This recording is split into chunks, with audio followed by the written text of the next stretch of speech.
All right, we are live on Twitch, just waiting for YouTube to kick in. And then away we go. Bear with me if you're watching.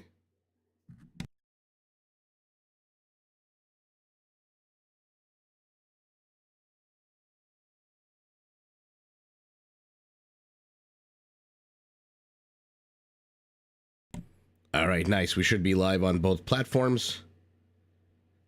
Let me just pull up the old app.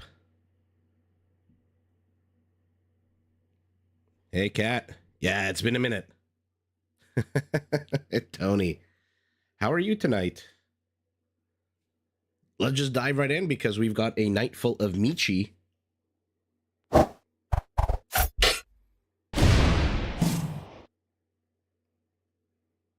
Yeah, it's been an interesting few weeks. I'm sounding better. Thanks. I'm still not 100%, but drinking a lot of water and tea and such. Pounding Dayquil. Everything I can. Anything I can find at a drugstore. At a grocery store. And yeah, hopefully have enough voice to last. These games don't exactly last a short while, the Michi games. So just bear with me one sec.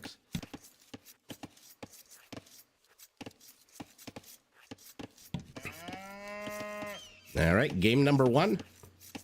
For those of you not familiar with Michi and why the hell we're watching this map, this is what we're working with. Everyone starts on opposite sides of a big, vast, dividing forest. Lots and lots of wood to cut down or to onager through in the later stages of the game. And in a 1v1, you do start with a neutral market that you can trade with. A market which, by the way, is with 10,000 HP and about 1 billion armor. So somebody asked in the comments of the Michi video I posted earlier yesterday whether or not you can destroy the market. You can. It's just going to take you about 500 years to do it. Infantry battles ahead? I hope so. Or at the very least, let's see conics, and then dismounted conics is going to hopefully form part of that. Although the Japanese are going to have a field day. The samurai might actually be the only infantry unit that can take a conic on, right? Because it's got an attack bonus against both the mounted and dismounted versions. In any event, let's not get ahead of ourselves. Let's introduce the teams, the players. Japanese in orange by Acro17. Opposite of him in blue, John Slow, playing as the Bulgarians. Hey, Cat. I too got distracted by my kiddo getting incredibly sick, making everyone sick, and then being sent home from daycare. There was a picture that the teachers sent out during the first week of daycare a few weeks ago, and there was one little kid with a very, very runny, snotty nose. And I told my wife, this kid's going to be trouble. You mark my words. That runny, snotty nose is going to land us all in the infirmary. And lo and behold, the entire household. Dadzio, how are you?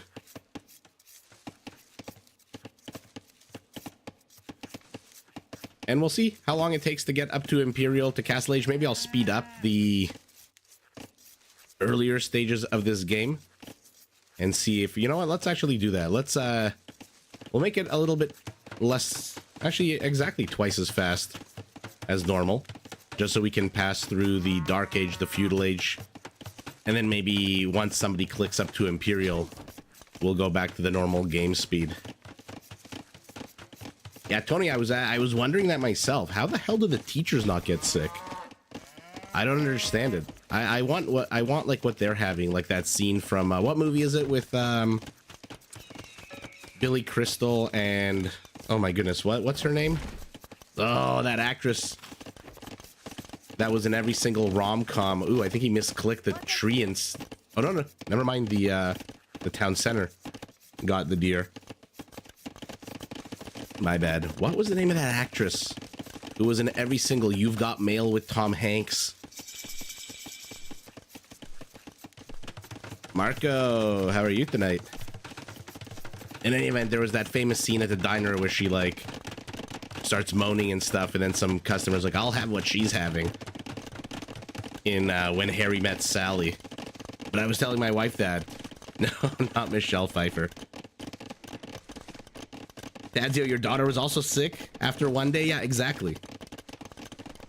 Meg Ryan. Thank you so much, Tony. Yes, Meg Ryan.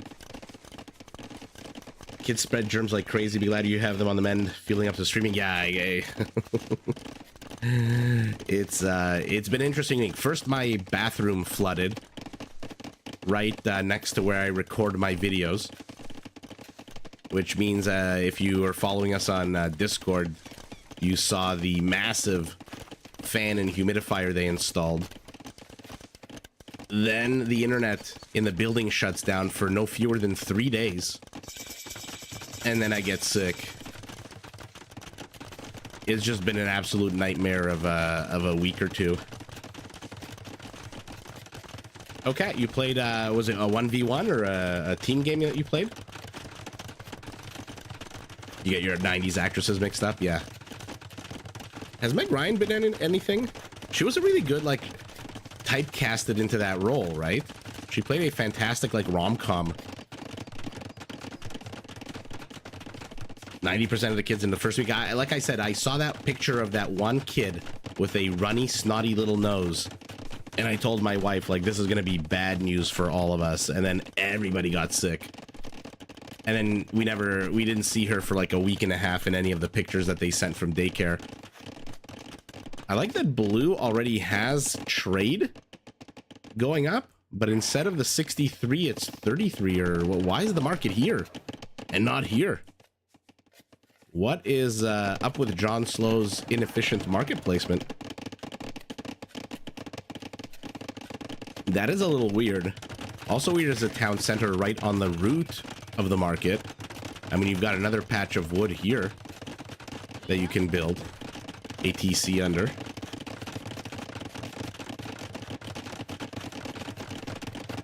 In any event, I am on the mend. The bear is attacking. How is everyone tonight?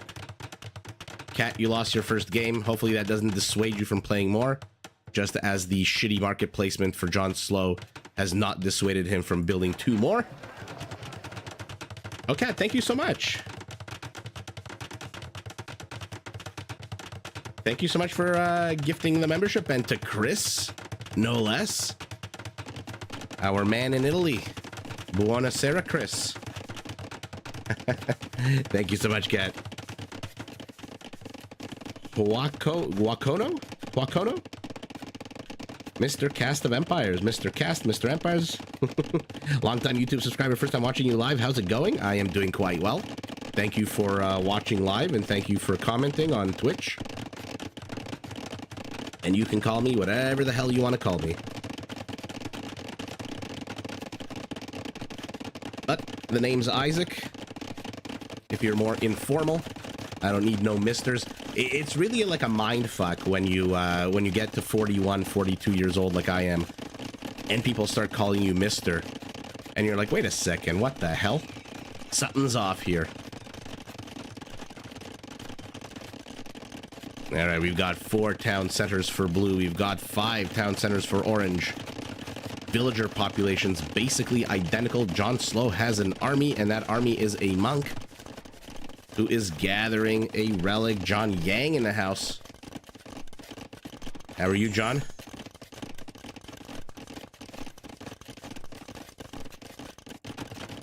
University and monastery, the 2 structures that our Japanese needs to click up to Imperial. So,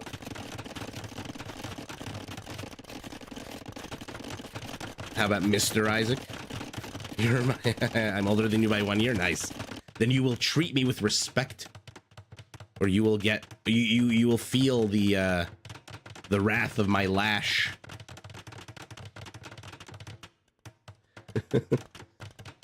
Someone called you ma'am and you were legit offended. I know, what the hell? You know, I remember when I was younger, Here's the difference between like knowledge and wisdom and just like understanding things. One kind of last story before I hit the normal speed button, because we are approaching Imperial. I remember reading when I was much younger that a lot of people have midlife crises when they look in the mirror one day and the person staring back at them is like an old person, an old man, an old woman, whatever it is. And in their minds, they're like, you know what? I'm still 18. I still think like I'm 18. I still act like I'm 18 for a lot of us. I still behave like it. But somehow this face is a little weathered. It's wrinkled. It's old. There's blemishes where there were no blemishes before. And then you start panicking and having a midlife crisis. And you don't really internalize that. You kind of know it. You read it when you're in your 20s and whatnot, and then you actually live it, and you're like, oh shit, now I understand why, I don't know, my fifth uncle dyed his hair black and bought a motorcycle when he turned 50 years old. It's kind of a trip. It's kind of a trip.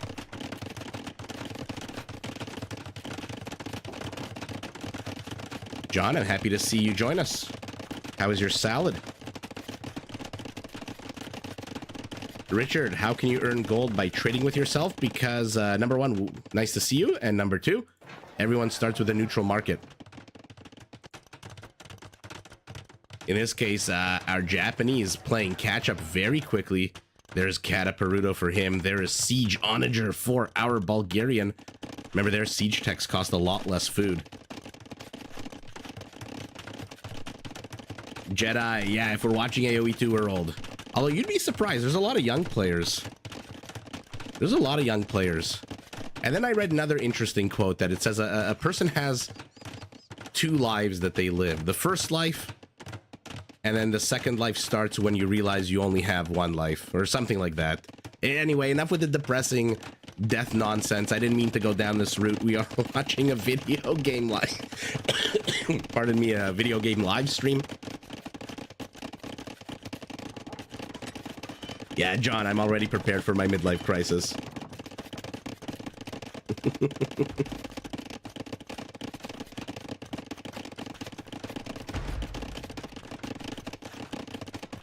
I heard a cutting. What is with these players cutting straight down the center? Does no one have any, like, I don't know, desire to put, like, a staging area to the right or to the left? John Slow screwing up his cut a little bit here. All right, there we go. New car or bike? Ooh, you know what? I'm not into like material stuff. I've never been like, I wear the same clothes.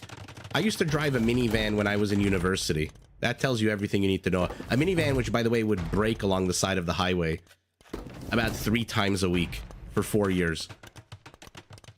I'd have to like pull over on the side of the road. Cataperuto. Sorry, not Cataperuto, Yasima. Let's see it. If only these were Korean towers, they would have reached that onager a lot quicker. Instead of car or bike, I think trip to like Italy. A trip to Rome would be nice. Yeah, Marco, welcome to the stream. You are going to die. I'm like that really annoying person in ancient Rome who would have their hand over Caesar's head when Caesar was having a triumph, and remember you are mortal. Remember you are mortal. Except we're watching a video game live stream. Wasn't there a pro guy who was like 22 years old? Yeah, Hera. Isn't Hera like 15 years old? Gookie is 15 years old for sure. And Sebastian is pretty young too. Done. I was hoping you would catch it, which is why I started the game with a conic. Hopefully conic play. I mean, I started a game with the Bulgarians, but we're here for the conics, if I remember properly. You love your conics. Yeah, Hera's 24. Yeah, Hera's a youngling. He's a young sapling. Samurai melting under the face of the flaming balls of the Bulgarian. Okay, I mean, you're just walking into the death machine right now. There are a lot of players that are young.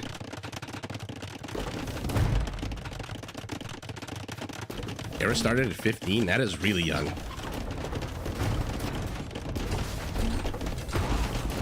I'm assuming these conics have stirrups. Let's see. Yeah, they do. All right, here we go. At the 35-minute mark. Oh! Man, siege onagers are so powerful, but they're so freaking susceptible to clumping. Let's see how well the samurai, like I said in the beginning, must be one of the only infantry units that can absolutely wreck one-to-one a conic. To be fair, any unit. Conics are pretty tanky.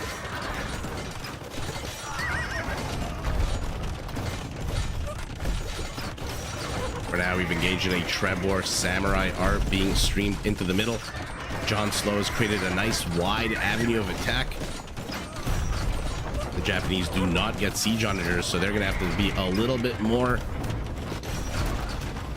forceful with their basic onagers.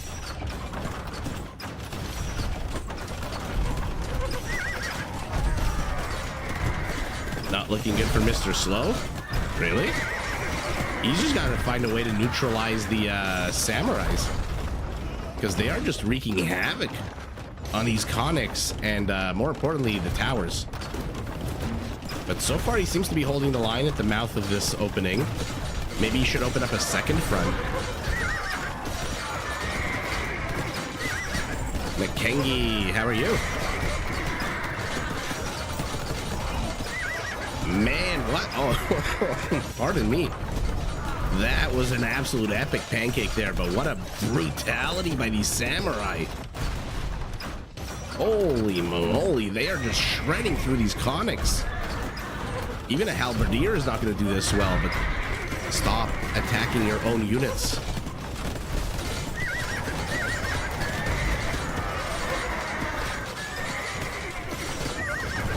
Orange is a bit of a difficult color to see on this natural cut down forest location. John Slow is selling food. He is buying wood for what? Halberdiers and onagers.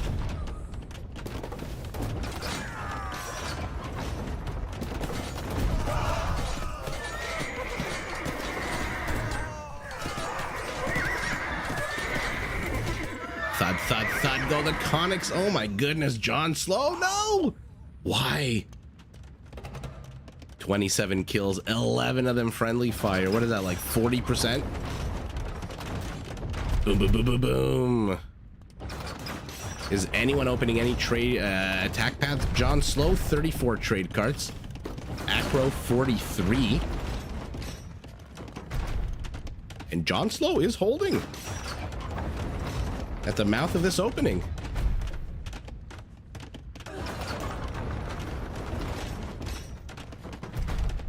Done ever since you posted that comment, when was it? A few days ago.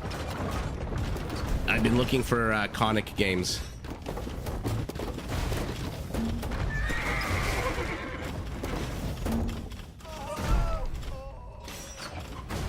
John Slow is John Slow's worst enemy. Yeah, so far. Corey, nice to see you. Lemmy, here you are indeed. Right at game number 1. To hear me laughing and coughing, you missed an interesting discussion of life and death. Where are these conics going? He's going to try to go for the trade, but there are a lot of towers here. There are so many towers and it's getting walled. Acro manages to wall this off. He's played Michi before. Up north, a few conics are streaming in, but this is fully walled in. He is going nowhere with these conics. Brilliant play by Acro to wall himself in. Definitely not Hera micro with those onagers. To be fair, when you've got that many onagers, I wonder if even Hera would be able to control. Is it me or does this gate look open? Whatever it is falling pretty freaking fast. Holy shit. Oh, but here come the samurai. Halberdiers, pancake, pancake, pancake. No, they just run straight into the meat grinder.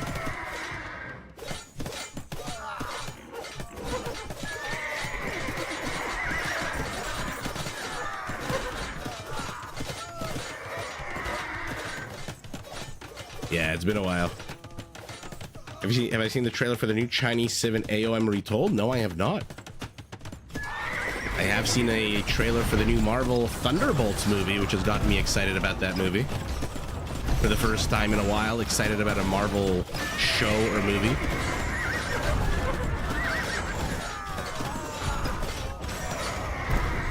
Alejandro, welcome, welcome.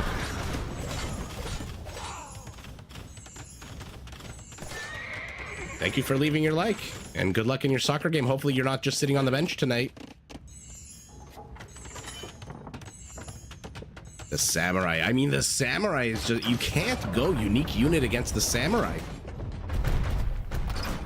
As much as I love and Dunn loves the Conic, I don't know that the Conic is the right unit that John Slow should be training right now. Oh my god, they're such a crazy unit. But... one side. No, not again. Not again. Why is he doing this? No.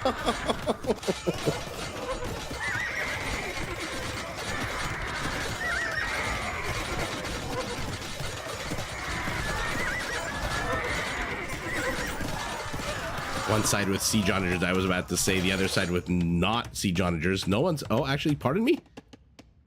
Based on the cutting, it looks like it was actually Acro who cut through here. And it looks like possibly some units died here and here.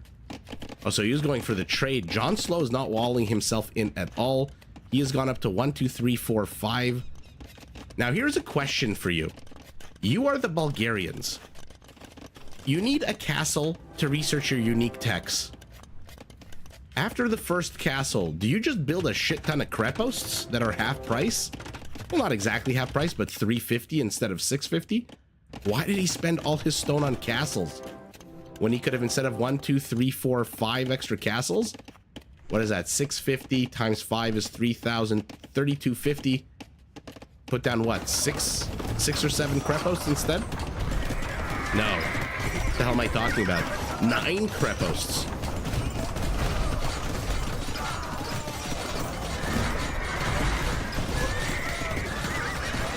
Why do you put up castles as the Bulgarian?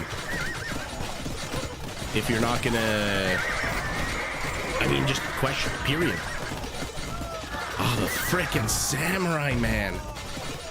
What a ridiculous unit, but orange can't push into blue as long as blue has siege onagers. And blue can't push into orange as long as these samurais are checking their katanas for blood. It's gotta be intentional at this point. I was wondering about the... Well, there's Begains. Finally! Something to counter the samurai without... I mean, the Begains upgrade is gonna reduce their attack to half of what it is.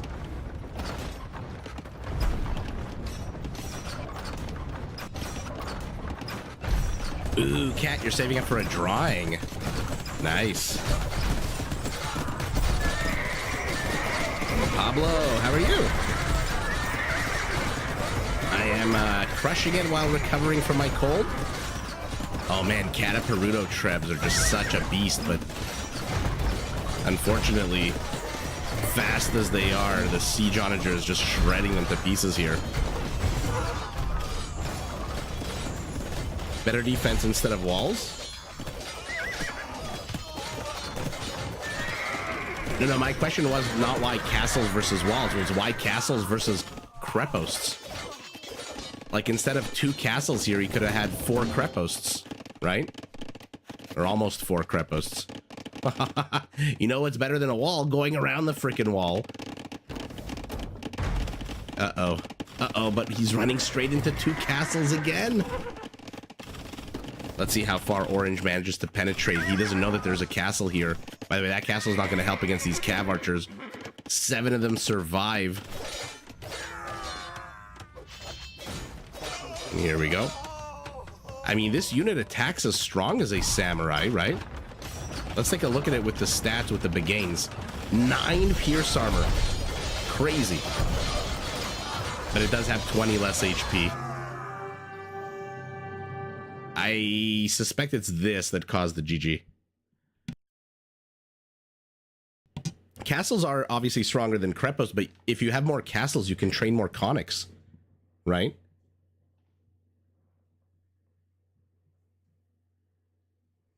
Bulgarians with Baganes get +5 armor. Why wouldn't you span 200 sword to counter the halbs and samurai? He tried at the end, but again, I wonder if John Slow just wanted to play with conics, because it made absolutely no sense to just keep going conics, conics, conics.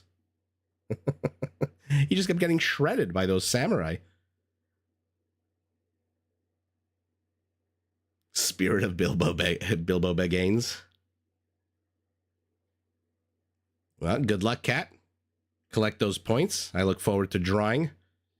I mean, 238 samurai. Sure, we saw what they can do against unique units. That's just badass. 64 onagers, 33 trebs with Cataperuto. Well, Tony, you were right. Things were not looking good for John Slow, although I suspect if he didn't allow this, maybe he would have not GG'd. But with the trade route now under attack, I mean, he's got the resources. He's got a lot more resources than his opponent. His villager count's a little lower, but that just means he's got a bigger army. But oh yeah, now he's losing villagers up here, losing villagers down here. Yeah, exactly. It's a shitty decision, but I respect you for committing to it. All right, let's take a look at the total economy. Always fun on these maps. Almost identical. Looks like blue took his relic a little bit quicker. Trade profits, pretty much similar. Stone, similar. Again, I never understand the stone counts. When they mine out all the stone, they're never even numbers. So, somebody in the comments on the last Michi game that I casted a few days ago wrote that when a villager dies, the stone that they're holding gets counted here. But where does that one stone come from? I don't know. Gold is the same. Food, not that different. Wood, basically identical. So John Slow, a little bit more economic. And look at this. After the 32-minute mark, absolutely no economic upgrades whatsoever. Absolutely none. Big gains should probably come in a lot quicker. I wonder if there is a stat. Actually, you know what? There is a stat that I was going to say that allows us to see how many of his own units John Slow killed. So John Slow, or sorry, Acro killed 490. John Slow lost 526.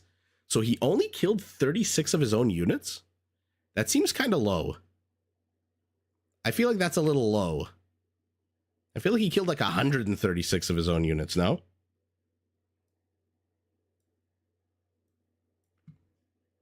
Hard-hitting Teutonic Knight or fast Samurai. Yeah, that's true. I forgot about that. The attack speed of the Samurai is Mangudai speed, 1.4 seconds. All right, well, let's dive right into the next game.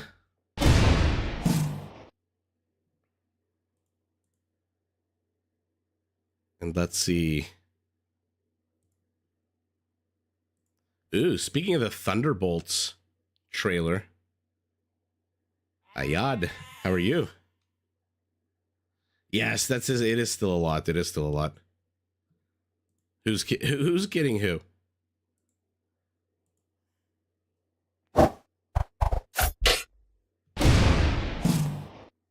All right. Game number 2.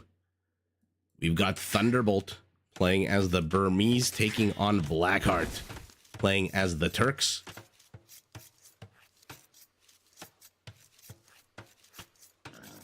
Ayad, I am doing quite well, recovering from a cold, as you can hear by my voice. Hopefully I don't. Right as I was about to say, hopefully I don't cough too much. I had to mute the microphone so I could cough. But hopefully I don't irritate anybody's ears with my coughing. Burmese and Turks. What do we want to see in this game? How about howda elephants? And how about what out of the Turks? What do you want to see out of the game? Out of the Turks in this map? Because their siege line is terrible. They've got mangonels. They don't even have onagers. They don't even have onagers. I guess artillery bombard cannons with 14 range. Jedi, you'll put a face mask on your headphones. Oh my goodness.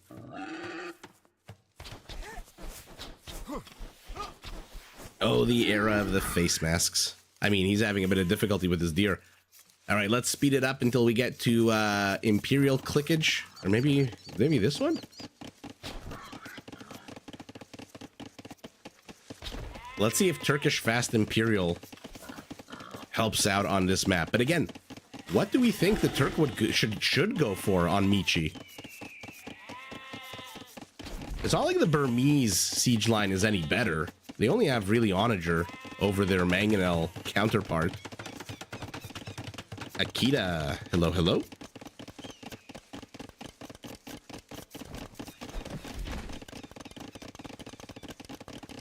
I'm good. Nice. So we are speeding up the game just a little bit to get past the dark feudal. Oh, this is weird. Why would you build them right here in the forward position?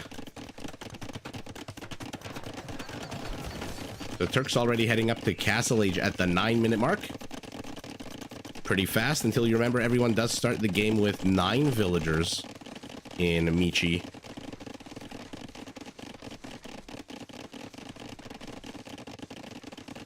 Burmese also just about 45 seconds behind his opponent.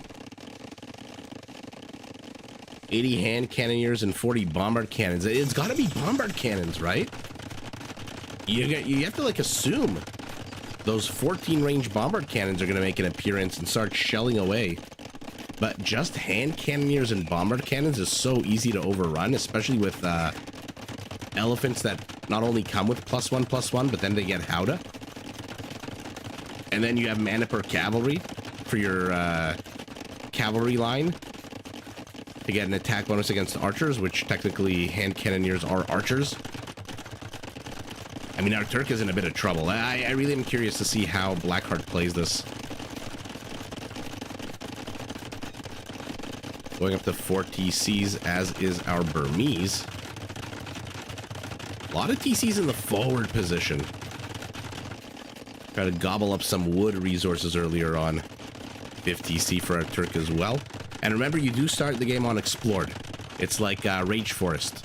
So everyone does see where the other player's resources are located, where the relic is, for example. Make of that what you will.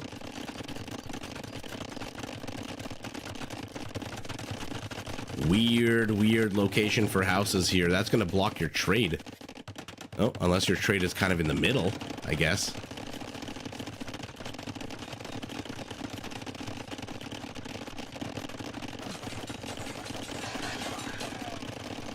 Oh my god, the wolf killed a villager. That is sour. Well, we've got our first kill at the 22-minute mark.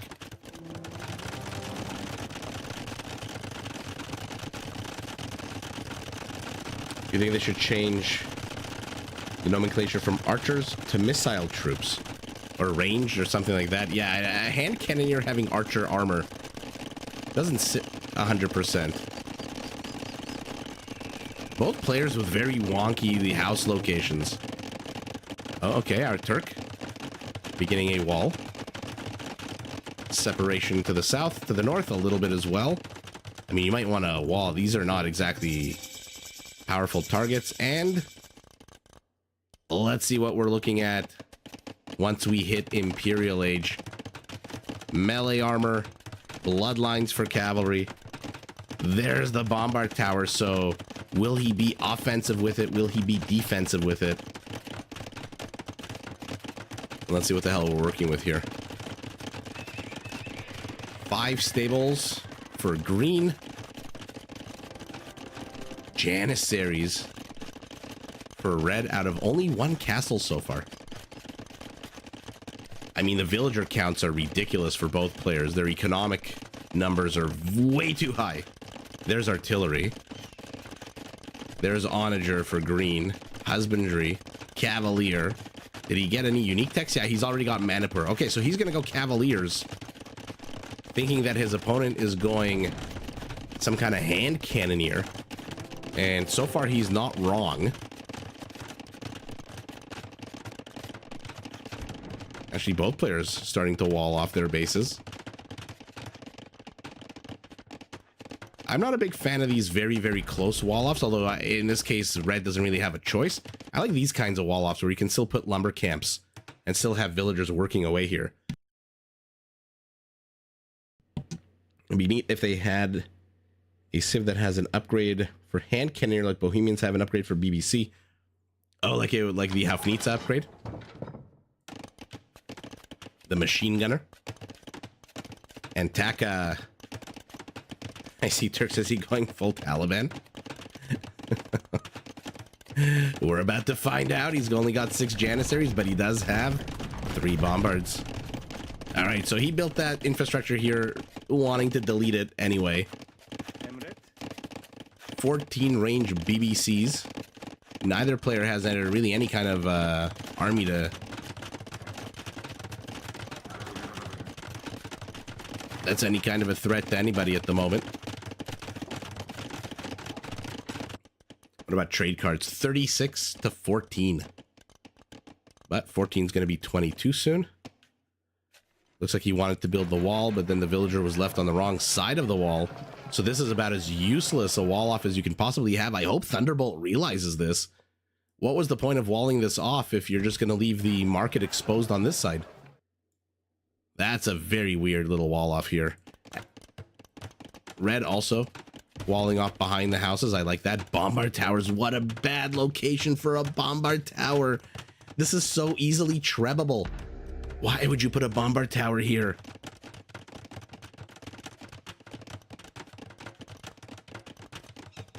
Here we go. Let's take a look at Red's vision. Oh, yeah. Sees him coming from a mile away. And here we go, 14 range bombard cannons get the first military kills of the game. And this is where pushing into the Turk is going to become very, very hard.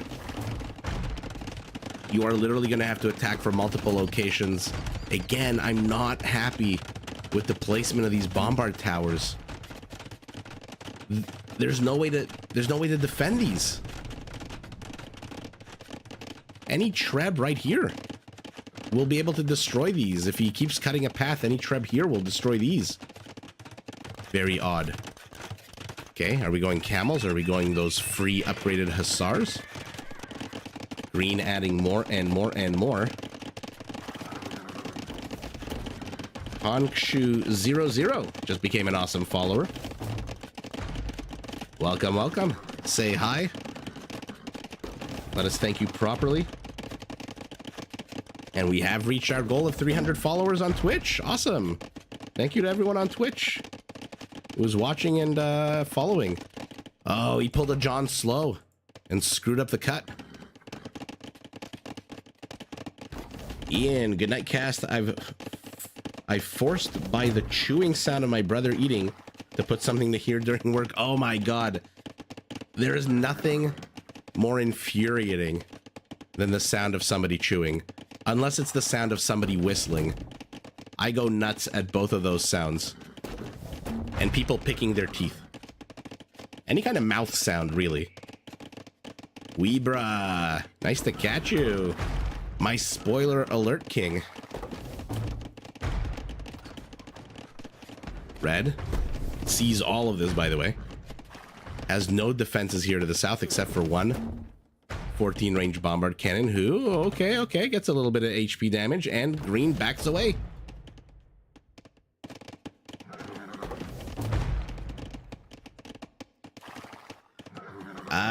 Done. Masters of the Air is on my list of shows to watch. Bye bye, villagers. They drank the Kool-Aid. The mothership never came. Instead, 20 elephants. Oh, yeah, baby. But what the hell are you going to do with these elephants? You can't engage. This is where you need to build a big meat shield of some kind of garbage unit, trash unit to throw away, like a hussar or a light cab. charge him into the Hell's Gate. And then after that, follow up with a stronger unit. Because now green, if he pushes in, is just going to waste all these Cavaliers. 35 of them are going to basically die for nothing. Looks like our Turk is using the only unit he can to cut through the forest. Says, you know what? Enough waiting. I think he actually has cut through the forest. Enough waiting.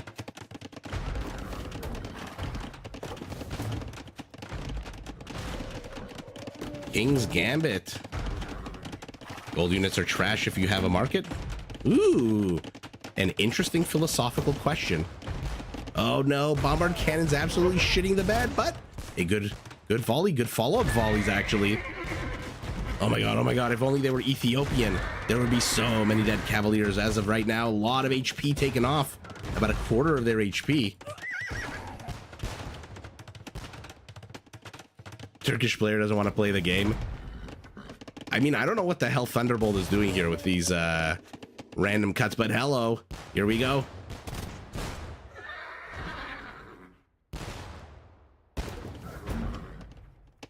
Okay, I got real excited there for nothing.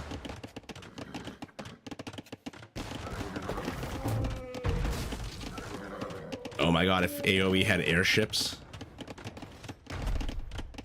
What the hell was that? I think the Treb is still on attack ground. Maybe not. I think that was a Treb ball that was attacking there.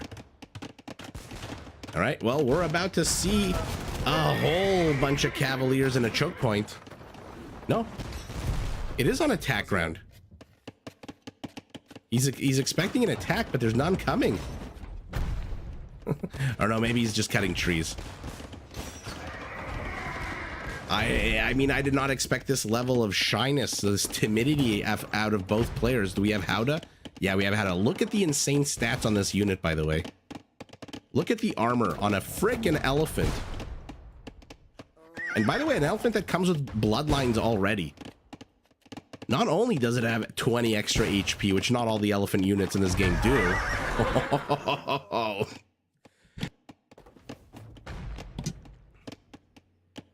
Flying units were the coolest thing about Warcraft 2. I loved those dwarven planes and those goblin blimps. So far, the Turkish hold is not really like meeting any kind of real resistance. Both players, this is what I'm curious about. Both players are at full pop. Look at their freaking resources. Thunderbolt's got 10,000 gold. Our Turks 7,000, but they've got no units queued up. This is the difference between, for example, a player like either of these and Hera. For example, Hera right now would have about 250 units in the queue, so that he wouldn't have to train them right after a battle. And finally, we've got an engagement, and exactly what you thought would happen happened. Is there a single red dead body here? I don't think so. Why is he engaging in such a narrow freaking alley? Carve a big alley. Okay, he's going over here. But in come the chunky boys that are gonna get balled to death. Oh god, oh god. Oh god, not like this, elephants, not like this. This is literally Lords of the Rings. The elephants show up for like 5 seconds and then they just get absolutely slaughtered. I mean, you're just marching them into a meat grinder. This is amazing. How can you not like Michi? Although, to be fair, they breached. But here, where is the follow-up? If you had units queued, you'd already have 40 extra units here right now. But none of the players had any freaking units queued. With all of their vast riches and wealth. They're very miserly. They're not spending any of it. Willie Mac Show. Nice to catch you live. I watched your video on, oh god, what's his name? Dr. Disrespect. Man, I did not know that the streaming community was so weird. But that was a fantastic video. And Taka, who's gonna win? Strong person running, strong animal, or man with funny flying steel? I honestly don't know right now.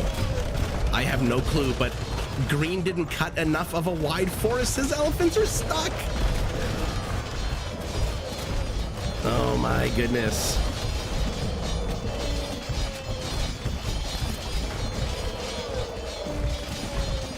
Willie Mac Show, is that a real mustache? I can't imagine his hair is real, but is that a real mustache? Edelweiss, nice to catch you. 3 a.m. elephant mauling. Dr. D, don't touch me. I honestly, again, I'm like 41. My experience with online streaming is like a year and a half old.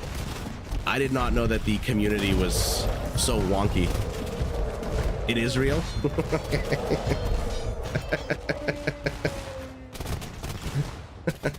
Nice.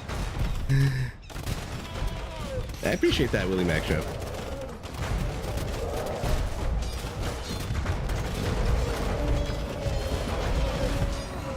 Again, Thunderbolt has 14 elephants queued. Why did he not cut a wider path? At least last game, John Slow cut a wide path. You're sending elephants in 3 at a time. What's the attack bonus, by the way, of a heavy camel rider? No, just the 18. Why did I think the camels came with attack bonuses against the elephants?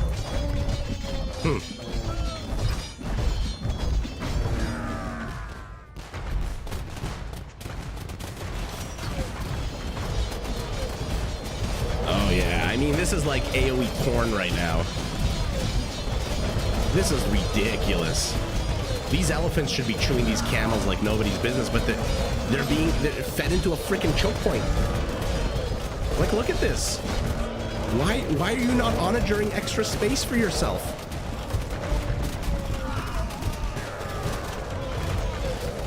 What a waste.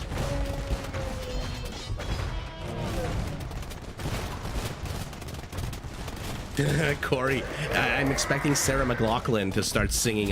What is it? In the arms of an angel. For only $5 a day, you can save a Howdah elephant.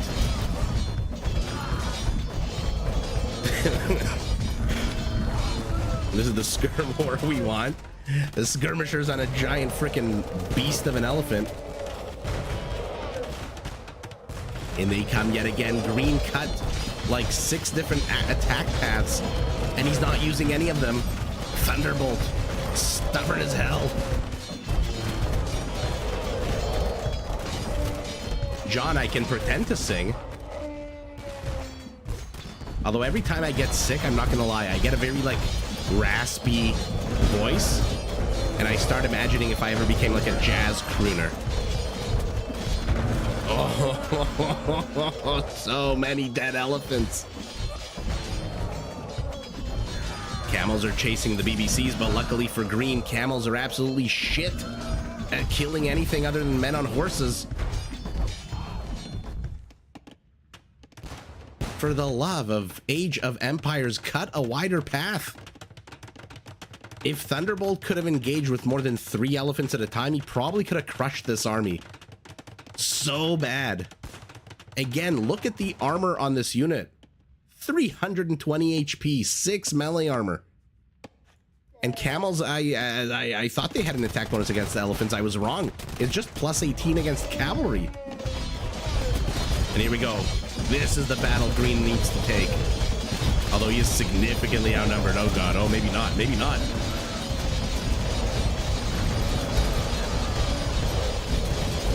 Oh yeah, Dan, I saw Spirit of the Law's new elephant video. It was hilarious. Someone called PETA. Ivory as a resource. Well, somebody once did ask what would be a 5th resource. I wrote, on Reddit, I wrote love. And I got downvoted like -16 and nobody saw it. Yeah, Edelweiss, honestly, you're right. If you're gonna throw units into a meat grinder, let it be elephants and camels. How many kills do we think these bombard towers have? 52 right now. I mean, this is like your worst nightmare. A Turkish army How many BBCs? 14 bombard cannons. Elite Janissaries. Heavy camel riders. Everyone is fully upgraded.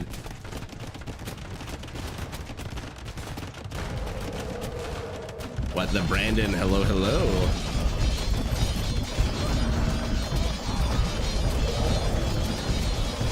Janissaries are not going to win against elephants just because of one reason. Look how slow they attack. 3.5 second delay. They are powerful, but remember, this is a Howdah elephant, so that 20 to attack only becomes a 13. Meanwhile, the elephant closes, does trample damage. What is it, half a tile? Sorry, 0.4 tiles. It's the problem with all hand cannoneer units. They're powerful, but they fire so slow.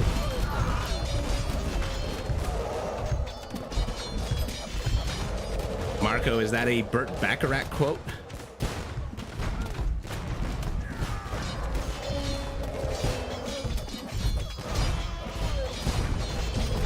Only love. Can you imagine I just start interspersing like very romantic music over these like slaughter fields of units killing one another?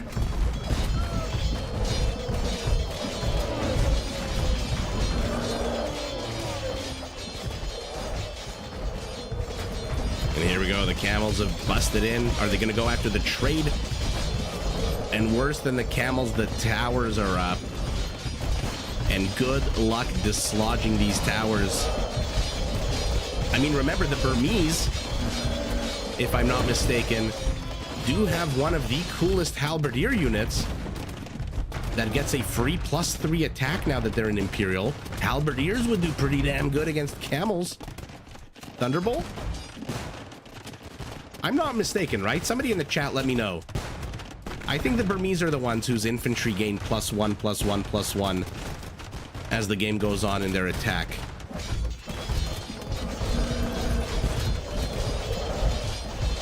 Way too few elephants.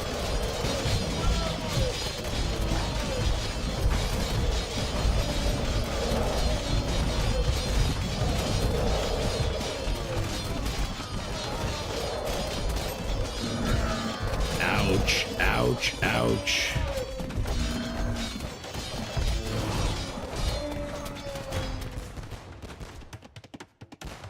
Army count 59 to 20, but green has 63 trade cards, 68 villagers on food. The elephant train is not stopping, but how many stables?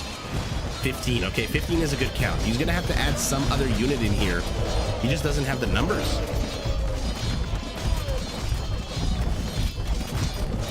It's looking like a GG. Yeah, it certainly is.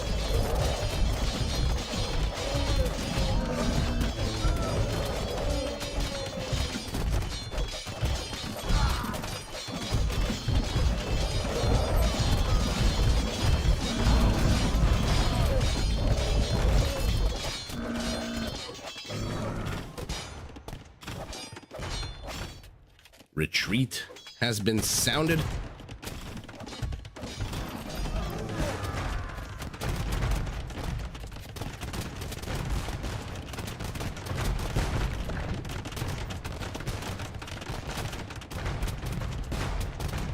Marco, that sounds like morale. Oh no, infrastructure is being placed on enemy lands. Our Turk is about to lay claim to the Burmese homeland here, but making no effort to attack the trade.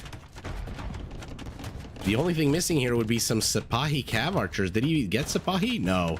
I love that Blackheart, even though he had like 8,000 gold, still doesn't get a tech, even though it's an amazing tech, but he doesn't think he needs it, and so he doesn't get it. Just to, you know, have it.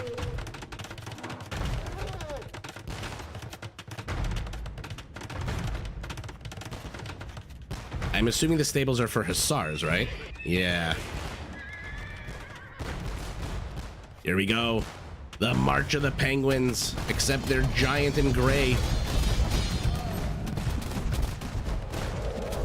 Ask for booth. Hello, hello. Please, sir, may I have a booth?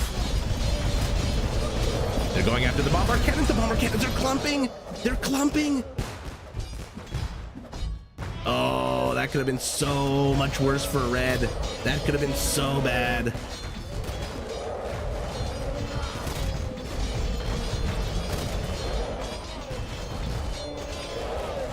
I mean, that could have been so bad, he says, is like 1 million elephants are dead already, but holy moly, non-stop elephant production. Meanwhile, Green's bombard cannon's a bit in the dust here on the left side. Thunder has way too many villagers. Yeah, why is he still at 158?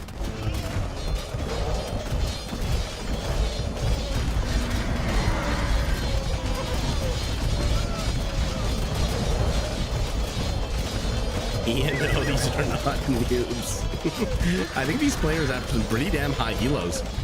I think these are both like 23, 2400 if I'm not mistaken.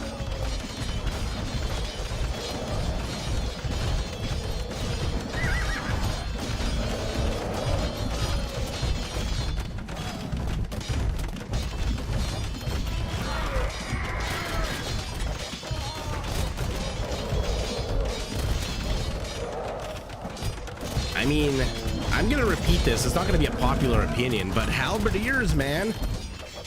Halberdiers. Janissary does not come with an attack bonus against infantry. Halberdiers with a +3 attack will shred the camels. It is an absolute epic meat shield. Oh no, oh no. What is he going? He's going up the keep. Why is he going up the keep?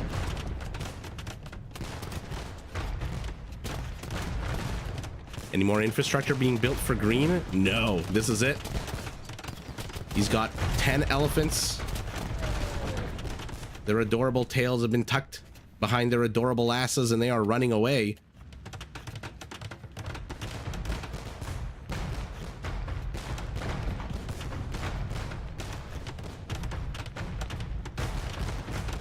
See, Antaka, if he had gone hand cannoneer, I would never say halberdier. But Janissary? Again, they don't have an attack bonus against infantry, that +10. And they fire so slowly. But maybe that would have been terrible also. Sausage with the throw wave. One elephant charges into the Janissaries and gets shredded.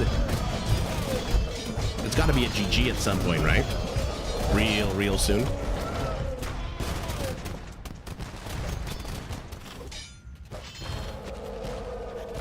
Somehow he's still going up to 20 elephants. 3 bombard cannons is green.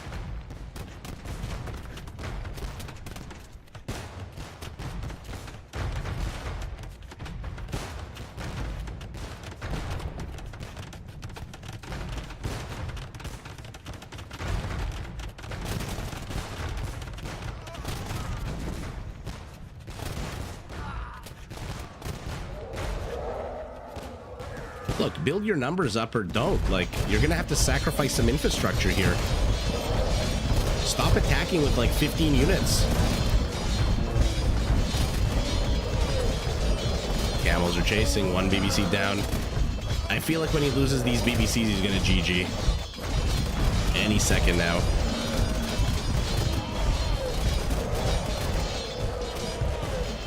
He is being so stubborn as earth. Burmese and green.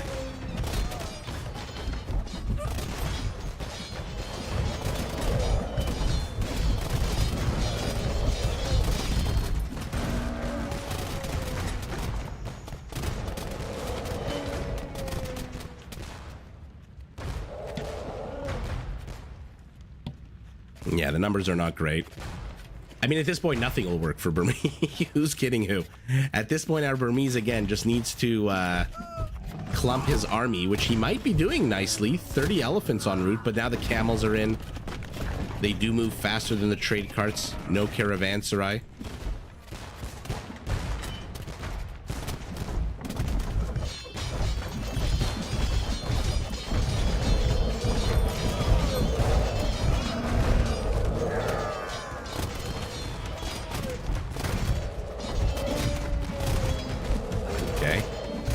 Chasing the bombard cannons.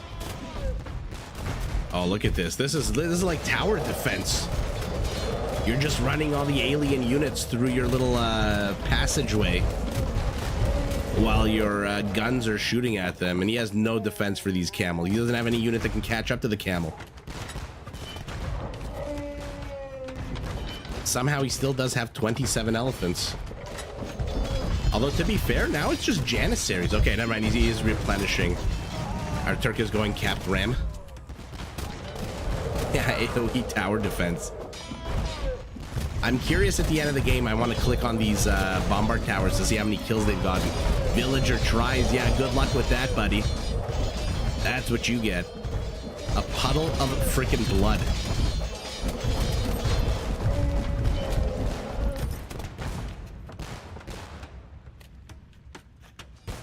What are you? Oh, look at green. Sneaky, sneaky. But red has walls. You're not going to accomplish anything. Red sees you coming from a mile away. More camels. Honestly, you should probably just be going hussars at this point.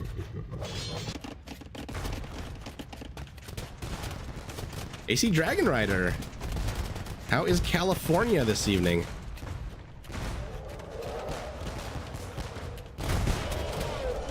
Those bomber towers have such a high attack, you basically need siege ram to get through. Oh yeah, oh 100%. Even 320 HP on an elephant is not going to last very long. Although this is where I fail as a caster. I forget if this is pierce or melee. It's pierce damage. If you're not familiar with AoE, some cannonball units deal melee damage and some deal pierce damage. It's a very weird... Oh, he sent back all of his elephants. He sent back all of his freaking elephants. Why did he send them all back? Look at them all chasing a camel. This is the worst thing you could possibly do right now. Oh my goodness. Well, no point in watching that screen. Those elephants are just not going to catch up. Onager's out. Onager's out for a split second, then dies.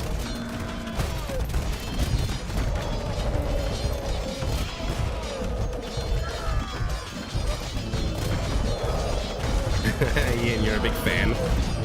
You're a big fan of the gunpowder. I love that they added the chemtrails on the gunpowder units, by the way. These white powdery lines. He's going for the bombard cannons again. If only he had a unit that threw darts and did damage to units even when they didn't land on the unit they intended to land on. Tower defense yet again. 65 army count to 10. The elephant is struggling. I don't think he even reached the bombard tower. Here, let's see what one bombard tower against one elephant can accomplish. Oh my god. A third of its HP just gone in the blink of an eye.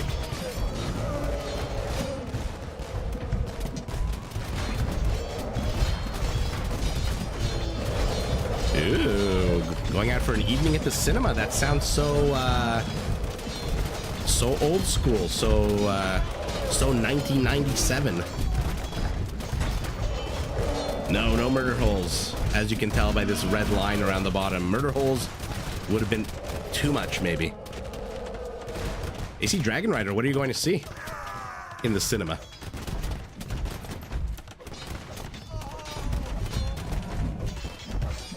Oh, he's going after the bomber cannons again. To be fair, Blackheart hasn't really killed that many trade units so far. I think like only 7 or 8. You're trapped in the 90s.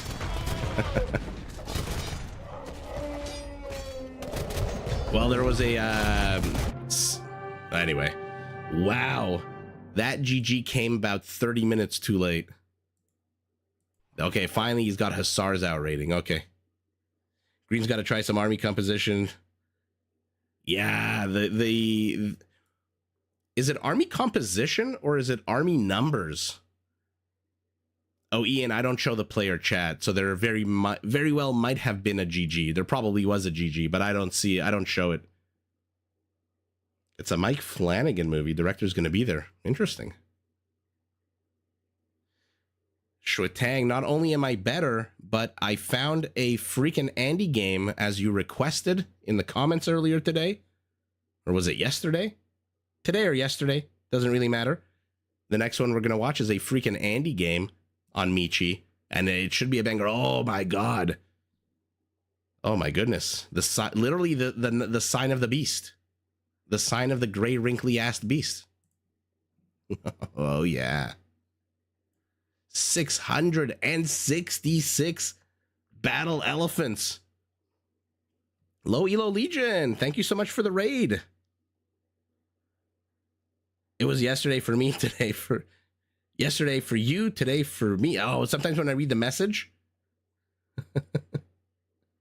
hide your lumberjacks, they're coming for everybody.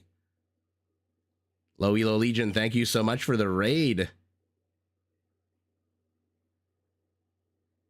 Boof, you're a fan of Andy as well?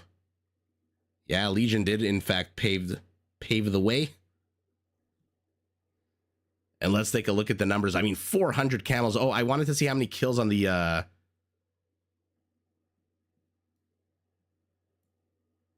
Abdullah, you played Michi about 30 minutes ago. Did you win? Edelweiss, you're also sick? My goodness, everyone is sick. All right, how many kills do we think the Bombard Towers had? We had about 50 earlier. Yinska, you saw my shorts? Nice, nice. Low Elo Legion, I appreciate that. Thank you so much.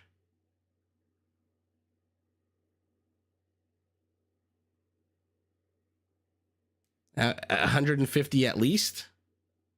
All right, let's see. 171 kills out of 825. That's not bad. That's like just what, a little over 20%.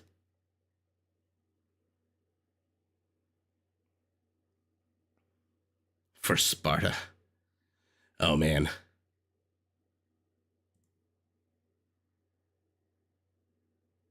Goke, you're from Toronto as well. Nice, nice.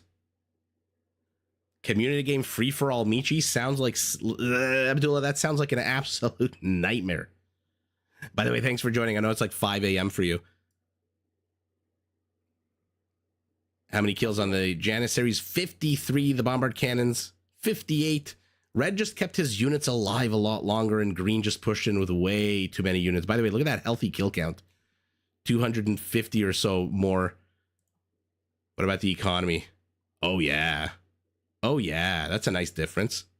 What is that? 19 and 14, 33,000 difference in resources, just under 20%. Trade a little bit more. But holy moly, I mean, what other map would you see 666 freaking elephants? Wow. Well, I'm hoping the next game is a banger as well, but a banger with infantry. And if you bear with me, I'm going to load it up right now.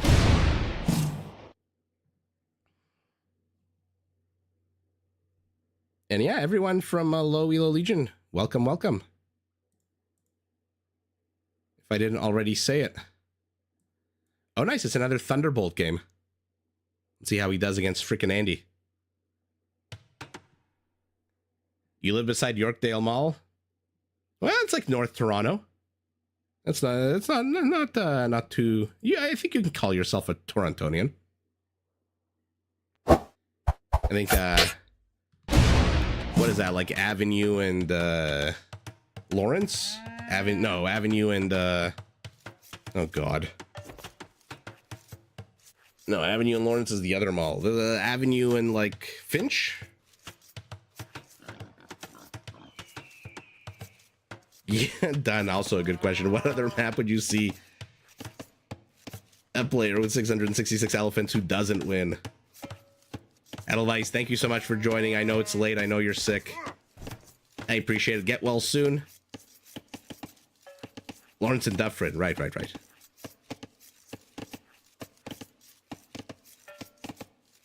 You know, the awesome thing about Yorkdale is the Cheesecake Factory.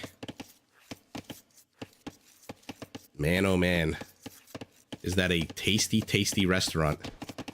For those of you from the US who are like, why the hell is he excited about the Cheesecake Factory, is because we don't get that in Canada. Until it finally came to one mall in northern Toronto.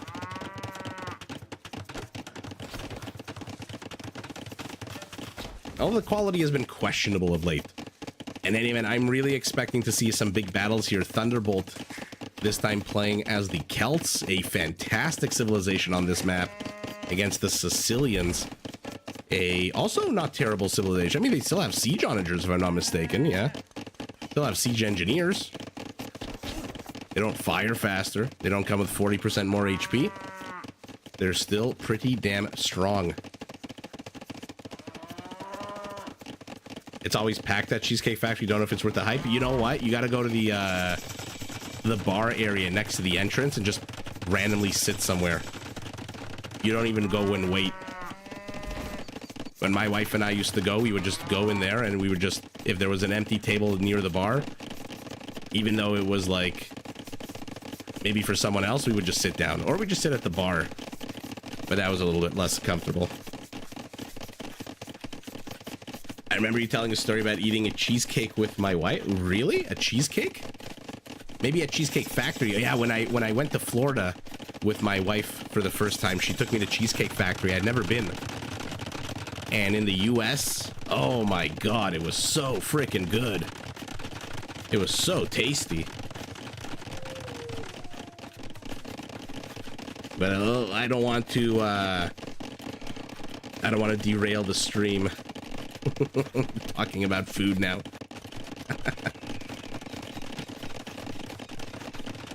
Regular listeners and viewers know that I have an ability to just absolutely go completely off script.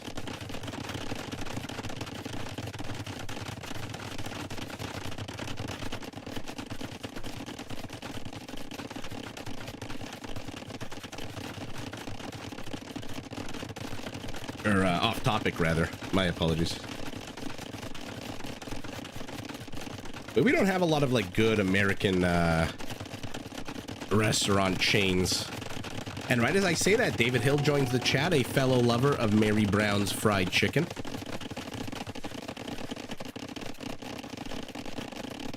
I'm assuming, David, you either just lost to Khmer Scorpions or you just kicked somebody's ass with Khmer Scorpions. Shrotang, the cheesecake was fantastic at Cheesecake Factory. And I'm not even like a sweets guy. What the hell is this? Why is your market not over here? I guess this really annoying forest until you carve it up. Cut it down. David, how are you this weekend? How is Axel doing?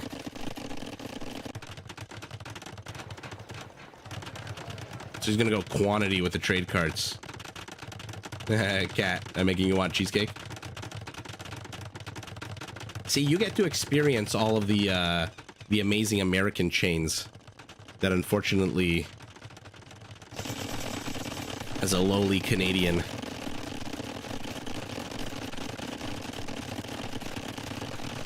I can only dream about when I visit the US.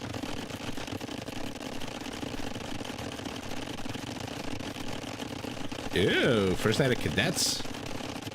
Awesome. Glad he's doing well. To have all the food chats, I have the reason you're here. Fair enough. I'm assuming the other half is the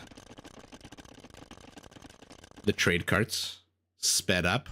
Ooh, my bad. We're an Imperial, so no need to speed it up anymore. We are going Woad Raiders. We are going Sergeants, and this is the battle I wanted to see when I saw this Civ matchup.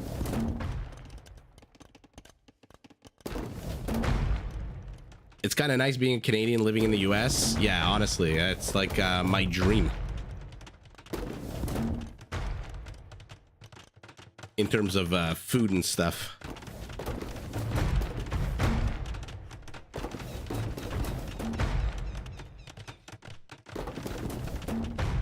David, how long do you have to keep doing the coding work?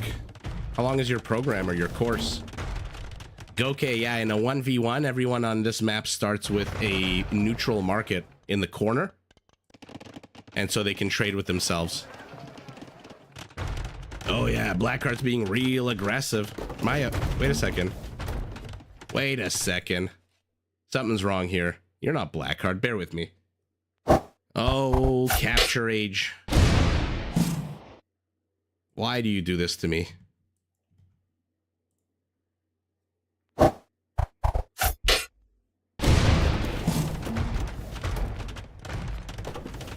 Pegasus, how are you? I am doing well. Muting the mic every few minutes to have a sip of water so my voice doesn't croak and die on us. So the Sicilians lose their advantage when playing Michi. They can't really use their unique unit in feudal. Yeah, exactly. They also can't Donjon rush. This is a curious matchup. I'm really curious. Who wins here? Is it the elite sergeant or the elite woad raider? Because the sergeant's armor is 7 melee armor, but the woad's attack is ridiculous at 18. And the sergeant's pretty weak with a 15 attack. And I think they both have the same HP, right? 85 each.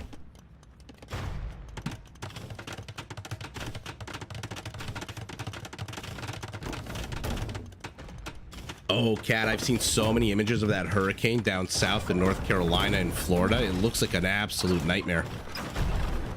Did you see the video of that one reporter? I think it was a Fox reporter who was doing a coverage of the flood. It may have been in like Tennessee, and there was somebody stuck in a car, and he like stopped midstream and like got into the water and rescued her. It was pretty badass.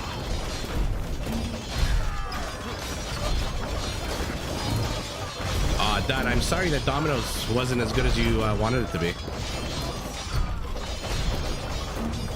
You got to come to the U.S. and try it in like a full natural state on its home turf. Nice and big and deep fried. Ooh, Devil Inside. What are you deep frying? Do share. David, 2-year program, how far into it are you? At the very least, 2 or 3 months now, right? Okay, Andy has no army. Where is Andy's army? We might have a 34-minute game on our hands. Donjons, not exactly Turkish bombard cannons. 3 weeks? No, you've been talking about coding for a while now.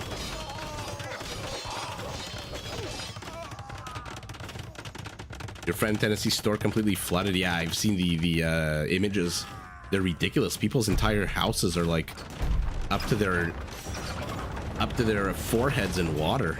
It's crazy.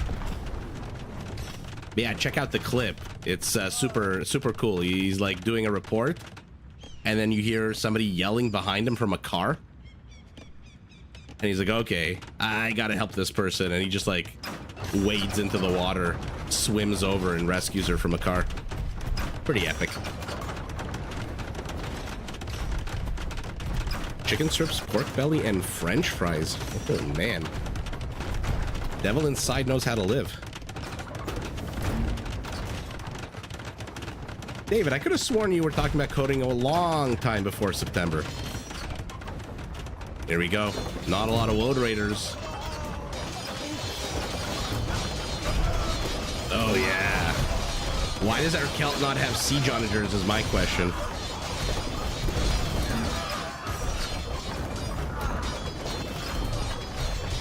Oh, done. You don't have to go to Home Depot. Just go to Walmart. Home Depot's not that crazy. Walmart is pretty damn crazy in the US. But before you go into a Walmart in the US, just walk around the parking lot for a little bit. It's more crazy than the inside of the Walmart. When I went to the Walmart in Miami, north of Miami, in the parking lot, there were not one, not two, but 3 cars who were missing an entire side of the car and were wrapped up in cellophane instead of a door. Oh yeah, this is exactly what I wanted to see. Sergeants, woad raiders, but again, why the hell does our Celt not have siege onagers? Only 18 trade carts. Andy's got 30.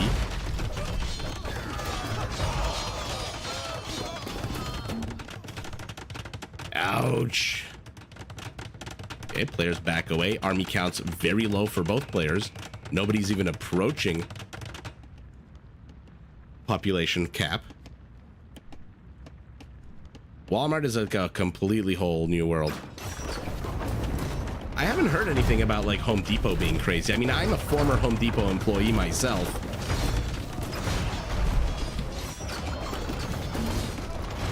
So like if they hire me, you'd think they, you know, their hiring standards are not that high.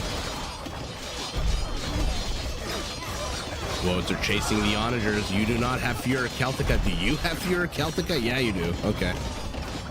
By the way, he also has Stronghold, which means his infantry can heal next to these castles. Which is why I think he's trying to pull green into the aura of the castle.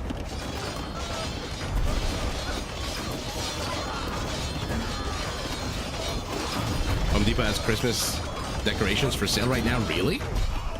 Even before Thanksgiving? That's a surprise. So far, the theme of the night is I'm going to cut one path and we're both just going to fight over this one path. Because I don't want to waste my time doing multi-pronged attacks. Will they get it? Will they get it? Oh, it just misses all three barely.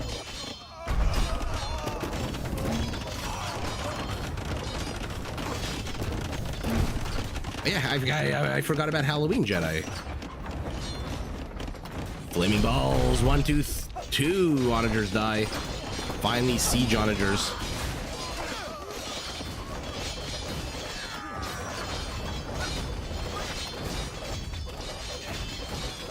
He killed his own trap. My God. And here we go. Tell me you've got Hauberk. He does not have Hauberk. Okay. But to be fair, he's only got 6 cavaliers, finally realizing that, hey, maybe a man on a horse, heavily armored, can potentially beat a man who doesn't look like he's got any armor at all, and is coming to the battle shirtless with a wooden shield.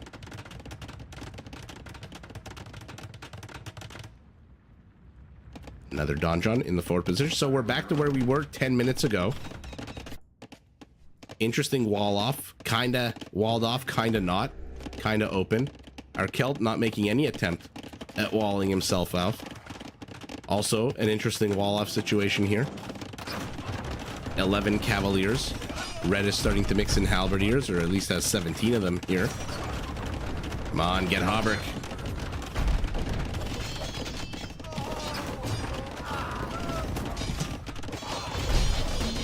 Those red Mel Gibsons.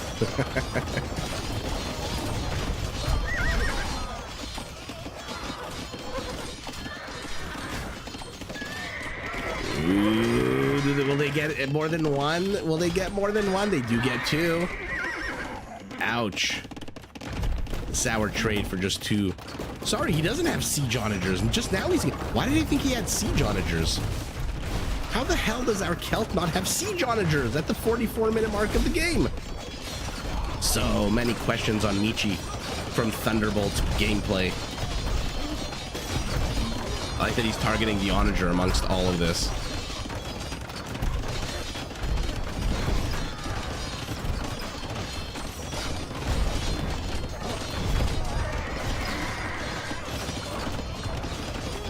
Hello, Treb. There you go. Treb on the bottom left as well, joining in on the fight.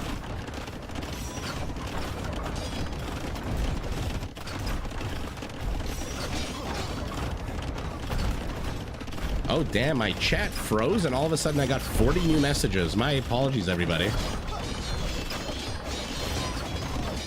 Oh my God, Willie Mac, there's a, sorry, I didn't, again, my chat froze. I don't know if you're still here. There's a travel channel that I follow of these, this husband and wife from California, Bill and Lisa. They're just hilarious to watch. All they do is travel around and go to Buc-ee's. And it seems like such a magical place.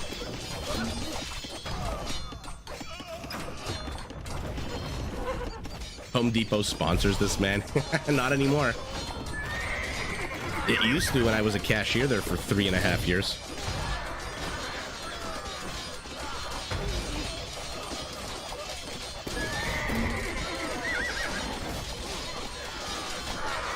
Jai Kumar, good morning. Sorry I missed your message again. My freaking YouTube app froze. I was like, wait a second, why are people not chatting all of a sudden? Waffle House, as Kat and I can confirm, is a fantastic place to go.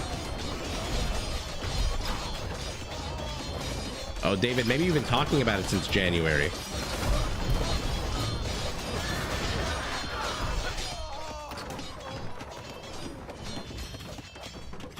Yeah, it's a couple where the husband works for Delta, so they get like free flights everywhere, and they live in LA, so they go to like Hawaii, they go up the West Coast to like where were they recently, in like Seattle, and then they just drive around the US. Hello. And almost every video they just like they randomly stop at Buc-ee's, and they get these like sweet, I don't know what they're called, like they're like little nuggets that they get at Buc-ee's. And I ordered a bag of them from the US. I paid 25 bucks delivery fee just to try these sweet Buc-ee's. I'll post a picture of it on Discord. And they were like, it was like diabetes in a bag. It was so sweet. By the way, the World Raider is just chewing through that line of trebuchets. Holy moly. Kat, I think that was the first pic you put on Discord, right? Was you're at Waffle House. But it's also one of my goals when I go down to the US to go to a Buc-ee's. But unfortunately, my trips to the US are usually to Vegas or New York or Miami. And I don't think there are Buc-ee's anywhere near any of those places.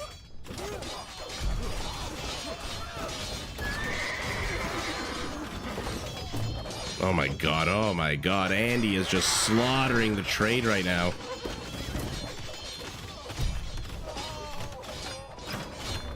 By the way, Kat, thanks for coming back to chat.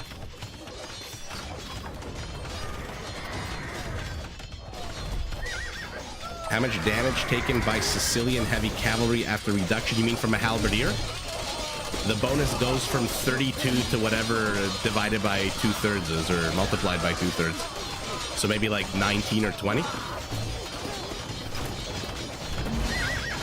Okay, he's going after the onager here. Might want to go after the Treb as well.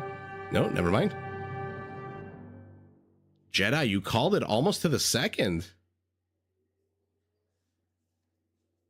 Schwatang, of course. I remember this episode in The Simpsons when they go to New York and he goes to the Turkish food stand. What was it? He's like, khad khalash. And then the guy's like, we have crab juice and Mountain Dew. And Homer's like, ew, I'll take the crab juice.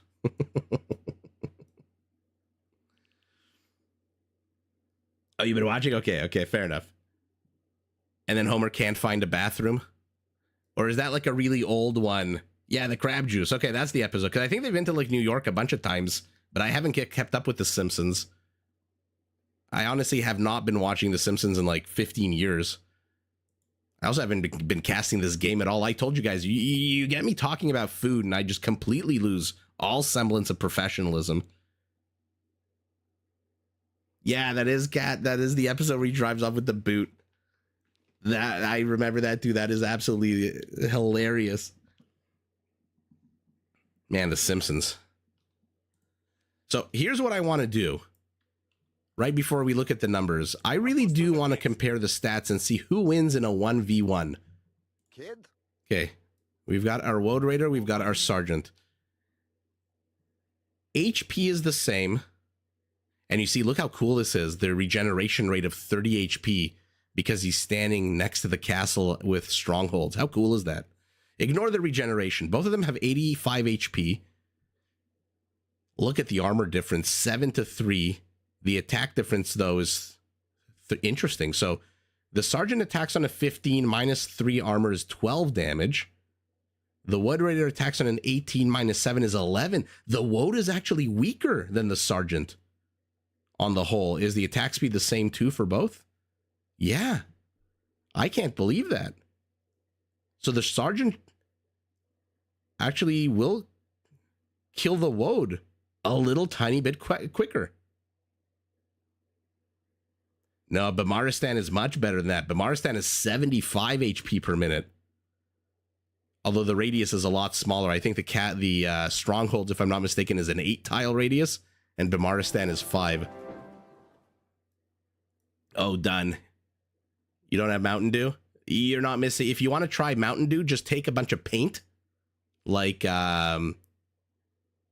lead-based paint from the 1970s, mix it into water, put a little dirt in it, and that's what Mountain Dew tastes like battery acid. Yeah, Kat, that episode is like ingrained. It's like the Michael Jackson birthday episode. It's just like burned into our memories.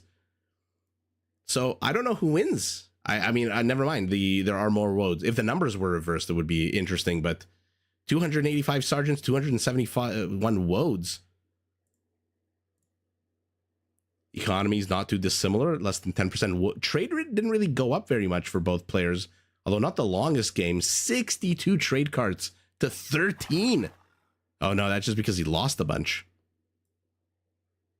Let's see the Cavaliers. How many? No, only 10. 6 of them economic.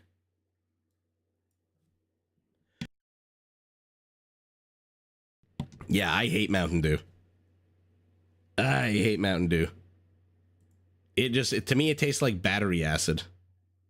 Just give me a Pepsi or a Coke. I'm happy with that. Myra Productions. Hello, hello. As a Midwestern, I feel you have to defend Mountain Dew because that description isn't fair.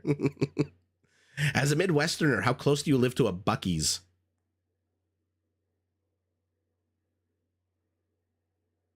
Oh, the cost of their unique units should be fairly similar. But that's a good question if you factor in the cost. I wasn't even thinking about cost. I was just looking at the raw stats 1-to-1. And I'm surprised that the weaker attack is compensated by the stronger armor. Because the attack difference is 3, but the armor difference is 4.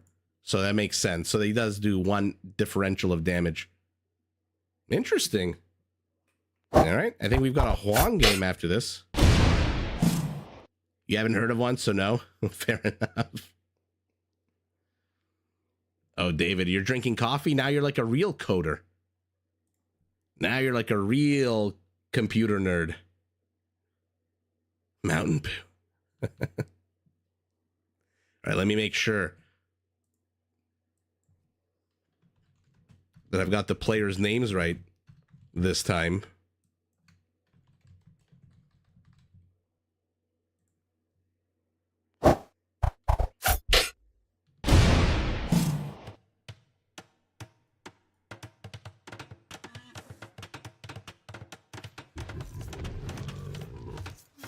Strawberry aloe green iced tea. I don't think you're gonna like Mountain Dew very much if you like anything that tastes at all natural. Mountain Dew tastes like what you would imagine like a crayon tasting like. Although I'm done with my anti-Mountain Dew screed. I had a friend who used to chug a 2-liter Diet Dr. Pepper every day with lunch. So, what the hell do I know?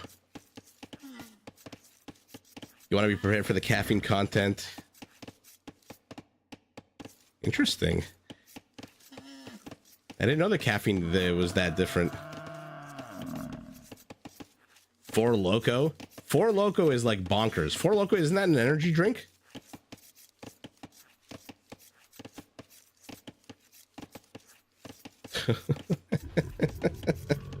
Marco, that sounds exactly like what I would expect somebody who downs 2 Four Lokos to do. All right, so let's see. We're working with Huang, like in the video posted a few days ago. Four Loko is booze? I thought it was an energy drink, but I might be mistaken.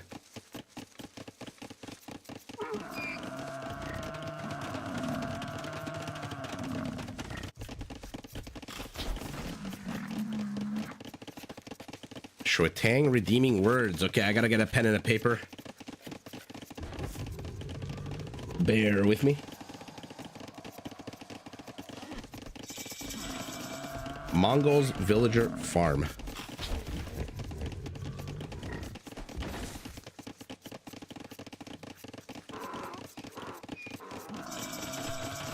Nice. All right, Shotang, after this matchup, we'll do the word. For those of you watching on YouTube, if you're not familiar, on Twitch, just by watching, you can accumulate points. And then I've set up a whole system of silly redemption where you can redeem points like at a Chuck E. Cheese or at a Dave & Buster's. And in this case, Shotang has spent 1,400 gold coins to make me say a phrase in Mongol. Oh, I appreciate that. When I'm at 100%, you're going to try to 120% embarrass me.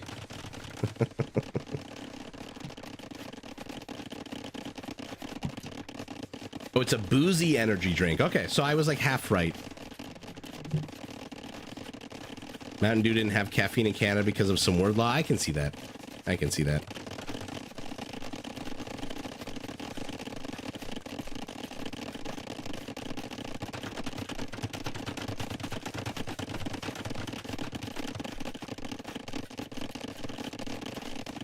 Oh, damn, we got a couple of coders in the house. I didn't know. Jai Kumar, that's cool. Both my parents are actually computer programmers by trade.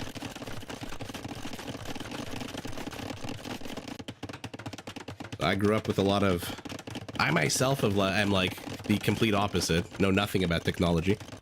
Earlier today, my monitor turned off right in the middle of casting a game. And I had no clue what the hell was going on. I thought my monitor broke and I would have to buy a new one. But no, there was some button I didn't know existed on the back of my monitor that I accidentally had pressed, trying to make the screen brighter. And I didn't know that the monitor had like a sleep mode. That tells you everything you need to know. Shotang, you're also a coder? Oh my god. I like what Huang is doing with the outposts. That's pretty damn good. Oh my god, I haven't even introduced the players. Oh my, I'm so unprofessional. We've got the Bloodless playing as the Saracens. We've got Huang playing as the Mongols. I'm going to go right ahead and say Saracens are going to take this handily. If the Bloodless goes Mamelukes. There is nothing the Mongol has. Even their camels are not great against Mamelukes. They're good, but are they great? Maybe, within that small attack bonus. But I don't know. Let's see how it all shapes out. 2 castles going up for our blue Mongol. Both players heading up to Imperial. And I think I saw Bemaristan and Nomads, if I'm not mistaken. Yeah, Bemaristan for you. Nomads for you. But the Mongols have a choo-choo? What the hell is a choo-choo? No, Elite Mangudai does not counter Mamelukes. Mamelukes kill Elite Mangudai like they're made out of freaking paper, because they are technically still cavalry units. Although I will say, the Mongol with drill, their siege units move faster, but don't forget, the Saracens also have a siege onager boost called counterweights that increases the attack of all their siege by 15%. Stone Reader, exactly. Oh, Shortang, yeah, if you can abuse the minimum range of the range of the Mameluke, which is shite, then you can do it. But let's see if that'll actually happen. I think this is going to be a difficult matchup for Huang.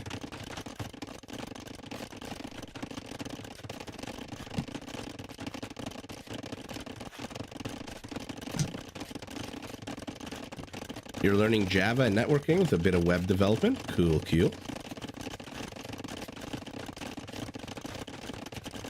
Mountain Dew tastes like your parents are getting divorced and you're going to have to share a room with your new stepbrother, Kyle. Myra, I can't tell if that's a stepbrothers reference or not. I don't remember their names. And Taka, Camel Boy versus Horsey. You hope Red wins? I think Red's going to win. I say that knowing nothing about how the Bloodless plays on this map and having seen only one of Huang's games.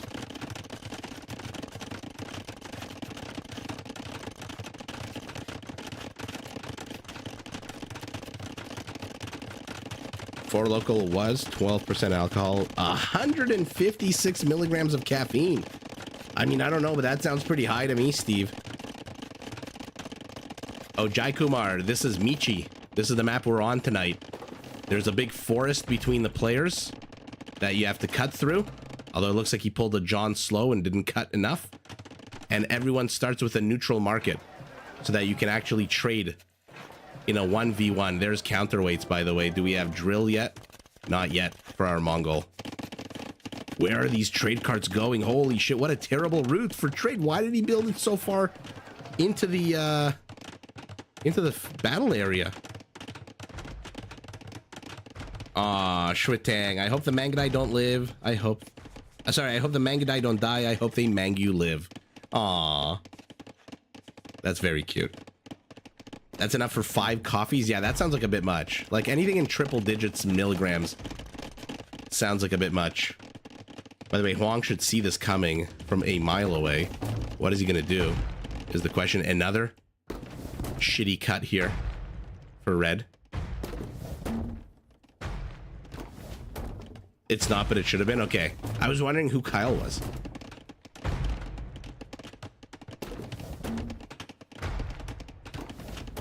Okay, did he accidentally kill his own unit?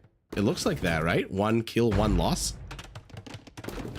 Huang, concerned but not overly concerned about this penetration. Only 4 villagers walling behind this.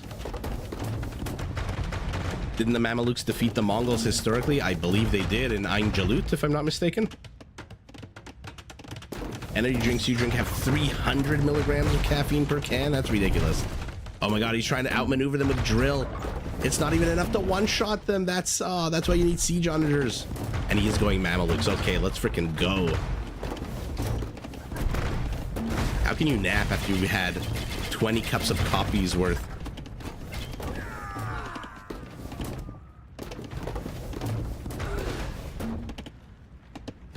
Yikes. Okay, so Huang's killing a bit of time here. His trade carts are like right here. What the hell is he doing with these trade carts right here? And what a lucky cut for Bloodless, who, by the way, for the first time tonight, is not cutting down the middle. Mamelukes retreat. Let's take a look at their upgrades. What's that? Oh, absolutely shitty upgrades. No attack, barely any armor. But that plus 12 against cavalry. And their attack speed. You drink a 300 milligram caffeine Starbucks every freaking day? Oh my goodness. Oh my goodness.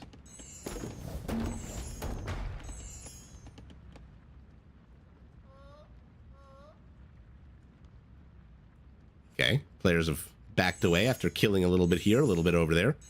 I wonder if the Bloodless's 5 eco kills are trade carts or villagers. So, 1 moves 50% faster, 0.9 tile.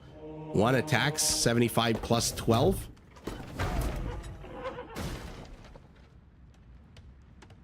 A little stronger.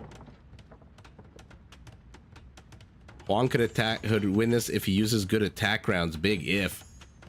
I mean, correct me if I'm wrong, do the Saracens not also get siege engineers? Should they not have the exact same range on their units? Yeah, they should both be at a 9 right now, no? Looks like Huang's attack rounds so far have netted him a friendly kill. I'm not a human being.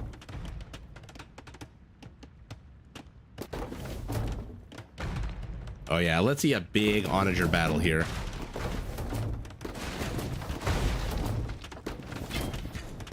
Ooh, good splits from Huang.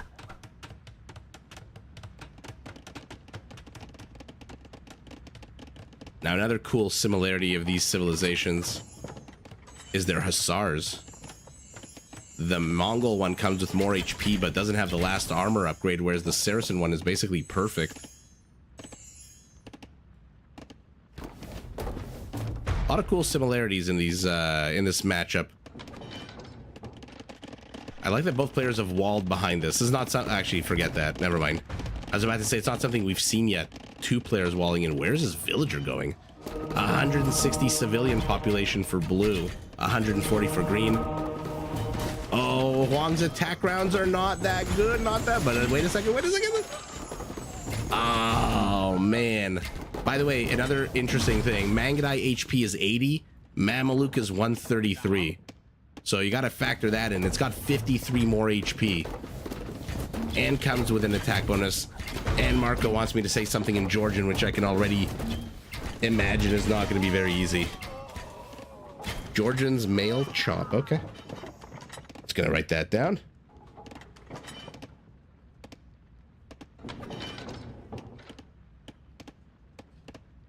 Take pity on your poor caster, by the way.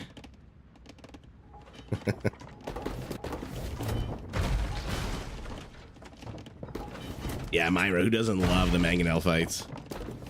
I mean, just these big, juicy hits. If you can land a pancake. So far, kind of one-on-one, which is, not gonna lie, a little underwhelming. Huang has literally 5,000 gold. He's training 20 onagers at a time. What's 20 onagers? How much gold is that? 2,700 gold? Red is only training 2 onagers at a time.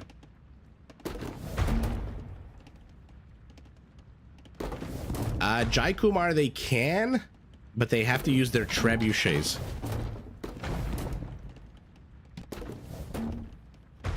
We saw the Turk do that in the earlier game against the Burmese. I know, Kat, you were taking pity on me, but Marco and Shwatang are just going, pity is for the weak, and are going to make me say a bunch of phrases in Mongol and Georgian. I suspect Georgian is probably going to be the harder one. Okay, what are the upgrades now? Finally upgraded fully and finally upgraded fully. Huang continuing his wall off to the north to keep his settlement safe. This is going to be a game of cat and mouse. I hope not too much cat and mouse, because the Mangudai can't really move too far forward. Otherwise, the Mameluke is going to kill him. And the Mameluke can't move too far forward. Otherwise, the Onagers are going to kill him. And the Onagers can't move too far forward unless they want to risk getting killed by other Onagers. So, I don't know. We'll see how long this kind of stalemate lasts. Neither player really making any kind of push into the center here. Yeah, Stone Reader, I get confused like that all the time. I look up and I see 166 and I'm like, that's a lot of villagers. And then, no. 32 are trade. Expect no mercy. Can you imagine, Shwatang, if in the middle of saying your phrase, I like start coughing and coughing and coughing, and then I have to like, I don't know, end the stream because I've like coughed myself. Oh, Prichnik, nice to see you.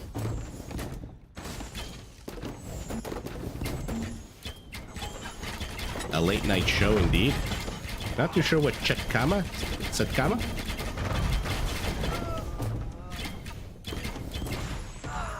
Oh yeah. I mean, a mini pancake is not that bad. Yeah, that would be very sour.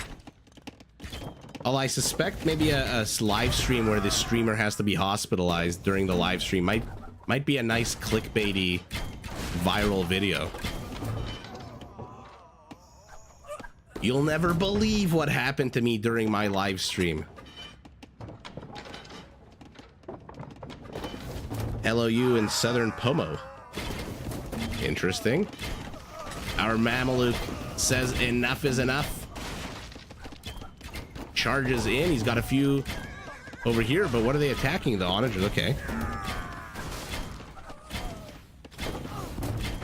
Loveless is carving up his Mamelukes into small little attack groups. This is fantastic. Huang bringing a bunch of villagers forward. Why is he bringing these villagers forward here?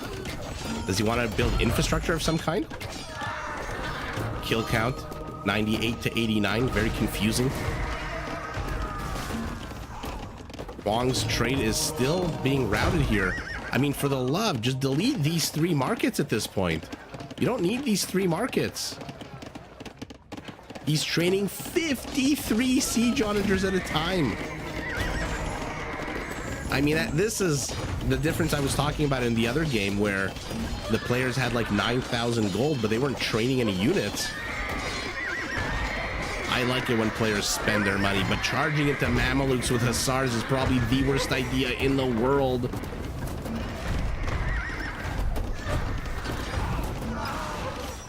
Ula, hello, hello. Glad you could join us. Archers are supposed to counter Mamelukes because Mamelukes have no pierce armor base like any camel unit, but the problem with the Mameluke is that it's got 130 HP, or 133 to be exact. That is a lot of HP for an archer unit to take down. Even the Mangudai only attacks on a 12. And by the way, these monks are healing everybody. Huang needs to focus on these monks. Trebs are doing absolutely nothing. What a weird game.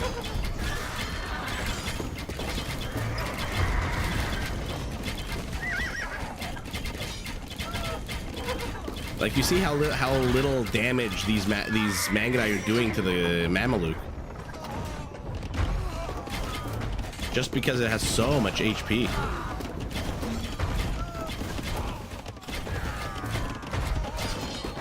Oh my god, David, you're giving me nightmares of all my group projects in business school.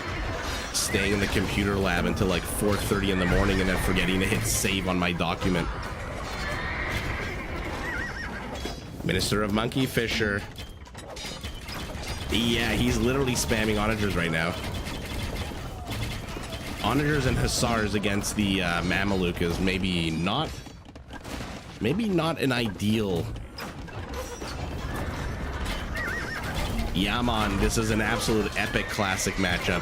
One that almost never ends well for the Mongol. Although, to be fair, Mameluke numbers are starting to dwindle.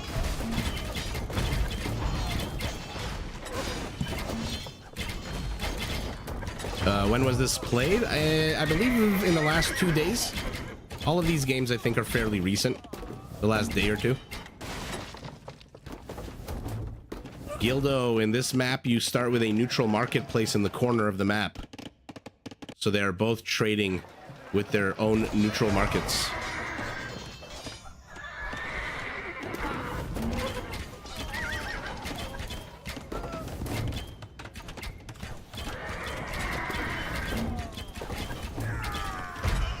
Mamelukes closing yet again. They literally counter every unit that's here. But can Huang abuse their short, shitty range? Oh my god, there's a villager attacking a Mameluke! Why was that villager attacking a Mameluke?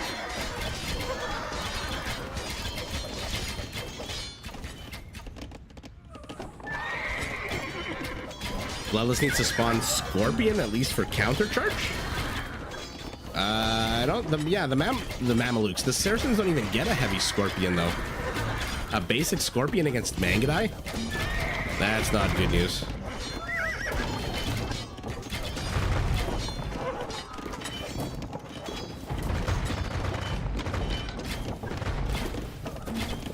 Yeah, Brichnik, we're gonna watch, at the very least, I think, one more game after this one. Depending on how long this one lasts. This is nice for Red, that he's wasting a bit of Huang's time getting rid of infrastructure. No cutting on any other side of the forest here. Huang at 103 villagers, Bloodless 96. Both of them have exactly 43 trade carts. No, Steppe Lancers would not counter Mamelukes.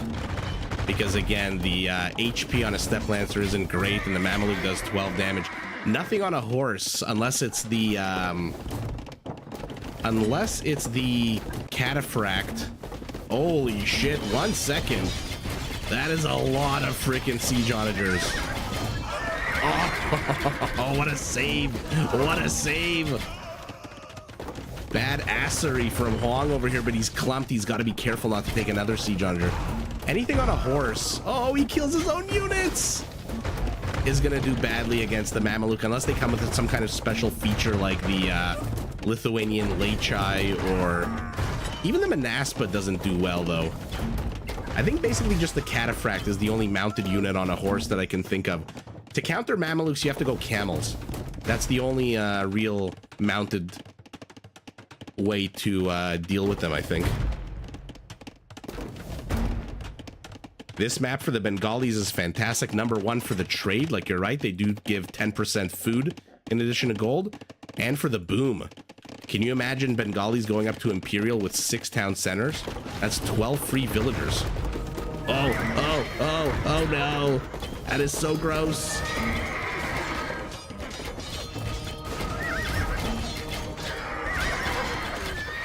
Huang is moving forward. Both players 46 army count.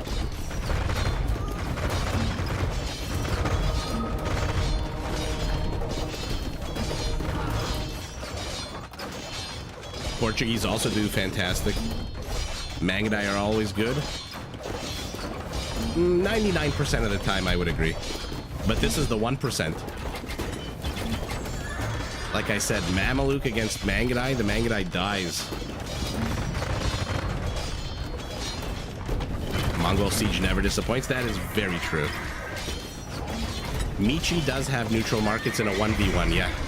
Here we go. Huang says, you know what? Enough of the frickin' choke points. Or not Huang. Bloodless says, enough of the choke points. Why am I giving you the opportunity to kill me in various... Ooh, choke points. Let me just attack you. How far will he get? How far will he push? Oh, Huang. You savage.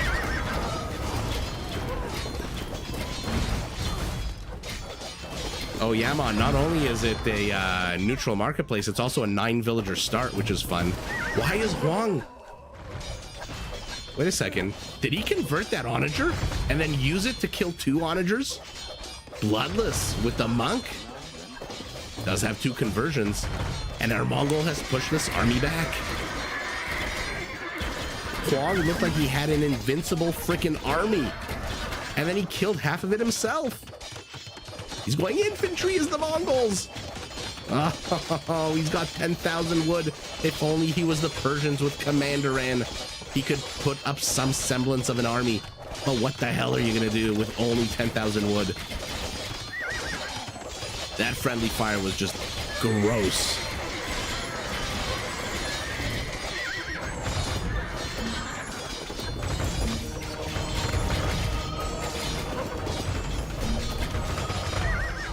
Ooh, and Huang flattens even more of his own units. What the hell is he doing? 16 kills, 11 of them friendly fire. Okay, forget that. 23 kills, 17 of them friendly fire. And Red is just converting Hussars now, or is he training? No, he's training his own. Yeah, he's training his own. This is only 95 HP to the 118 of the Mongol.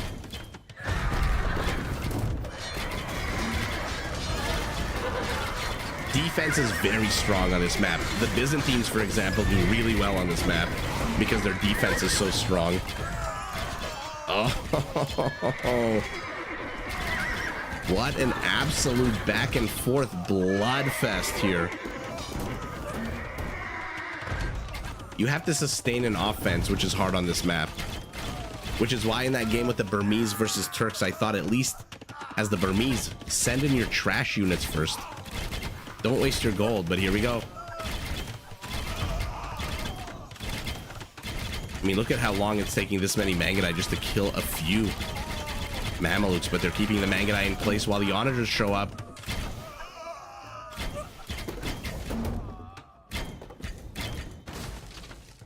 Done. It was nice to catch you live again.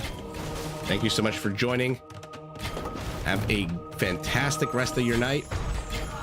Hopefully your night is better than these Mongol units that are getting destroyed by their own teammates.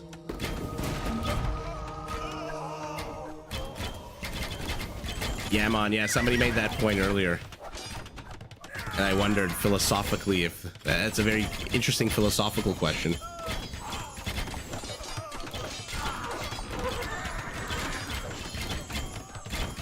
And to be fair, we're an hour and 3 minutes into this game, and we're still seeing Siege Onagers, Mangudai, and Mamelukes, so maybe not too philosophical a question, as it seems to be absolutely right.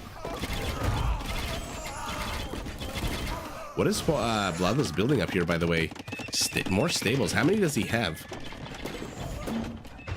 16. I mean, this is a lot of barracks. Nacho Alonso, welcome. Bienvenido. Y buenas noches.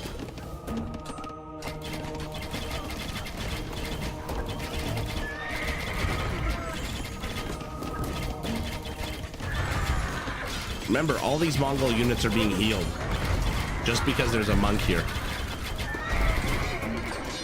I love that Bloodless is incorporating the Babaristan monk.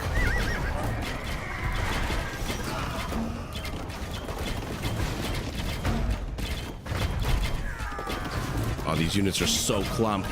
Oh, they're so clumped.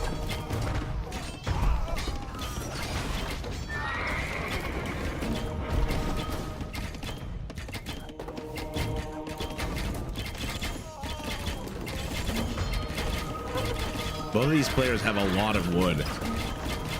Way too much wood. Especially for the Saracen. You do not need 9,000 wood as the Saracen right now. Take 20 of those villagers, put them on food.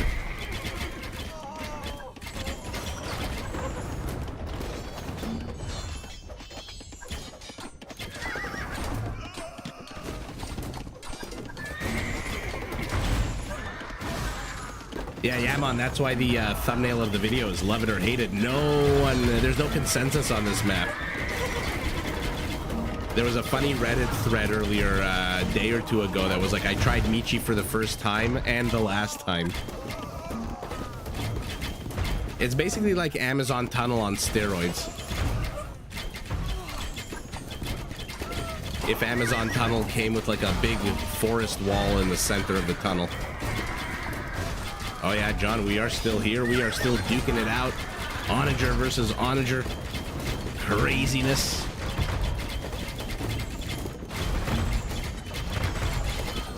Okay, looks like the tide is turning for a 9th time this game. Will he get the Bangadite conversion? It certainly looks like it. Maybe. Certainly taking a long time to convert this unit. Now he's switching his attention to the Siege Onager.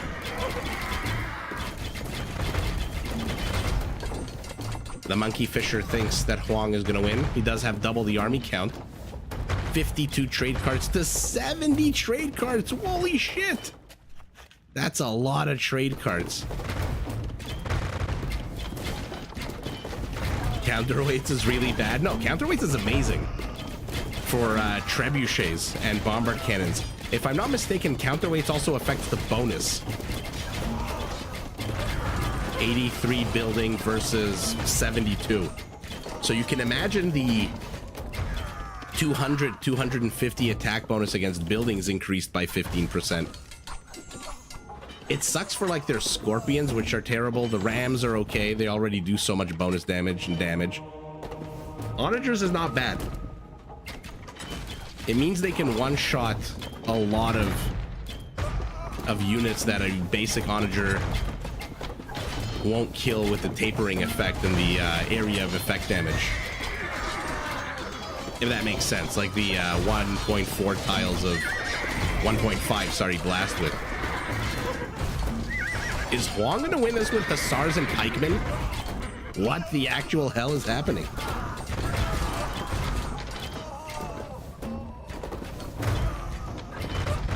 Yeah, I think it does affect it. Oh, where are you guys going? Hut your asses back to the trade route. Because, like, look. Siege 14. And every other one is Siege 12. Yeah, so it does affect bonus.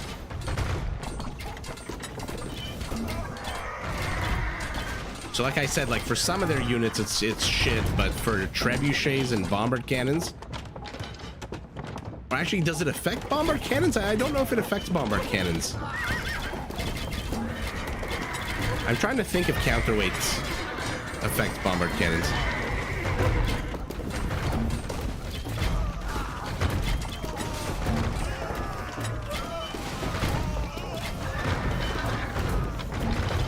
Only Trebs and Mangonel? Okay. I might have been thinking of, you know what I was thinking of? I was thinking of torsion engines for the Ethiopians and the blast width. I think I got the two confused.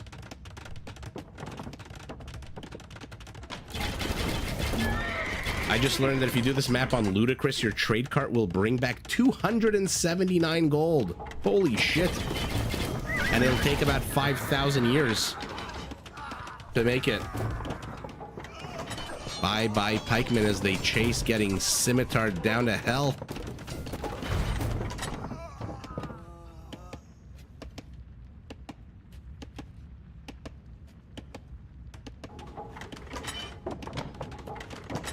His production of siege onagers. Didn't Huang at one point have like 40 siege onagers being trained at once? That was amazing. But now both players' resources are starting to dwindle. Murder holes for Red, so he expects some kind of need for his castle here.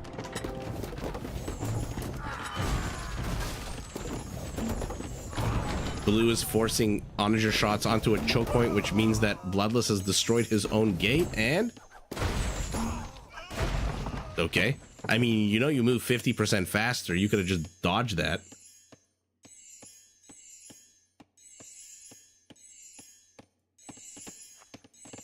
Yeah, this is a map where Elo is, if given enough time to train your army and build your settlement, Elo is questionable, but there we go. Cut right through it. And Bloodless is gonna have to pivot his army south. All of a sudden, we've got 53 Mangudai on the field.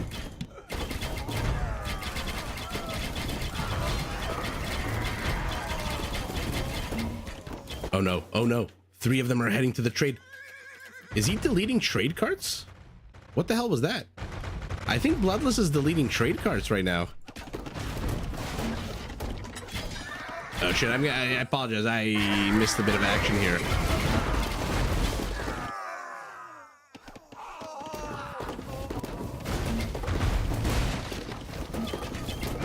Oh yeah. I mean, this is like this is amazing. This is like Age of Empires, baby. Everyone is just losing units. Everybody's dying. Nobody has any expectation of coming home from this war. Mangudai are now in the trade route. But Bloodless does have 2 anchor castles, which means if the Mangudai do chase far enough, they will die to that castle. Ooh, gets killed before he could take out that onager. Yeah, Saracens are a very gold-intensive civilization, so you are absolutely right.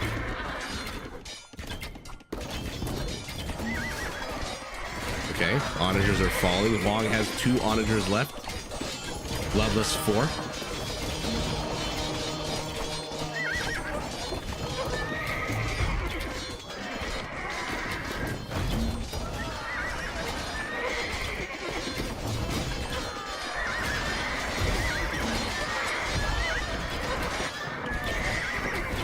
Okay, you know what? I thought he was gonna chase the trade carts into the castle. No, no, no. He's just parked his ass here.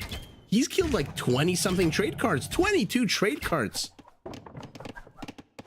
Ouch. But does our Saracen care? The pendulum has swung the other way. An hour and 20 minutes into the game.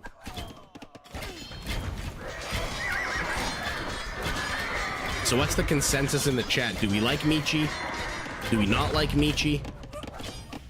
Not to play, but to watch his games. Casted and enjoyed in live streams.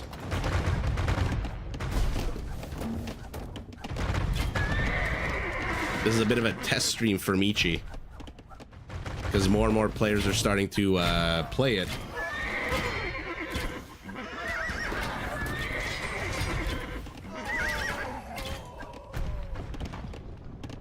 I less than 3 Michi. What do you mean, thing?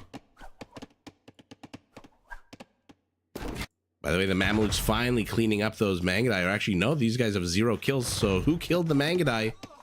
And who framed Roger Rabbit? John thinks it's interesting. The Ghoul, nice to see you. You think this is better than Arena? Interesting. Is Scrappy watching? Yeah. You like Michi? Okay, all right. Like I said, it's the games that we've seen have been a bit more like one tunnel, mono-directional, not really a lot of backstabbing.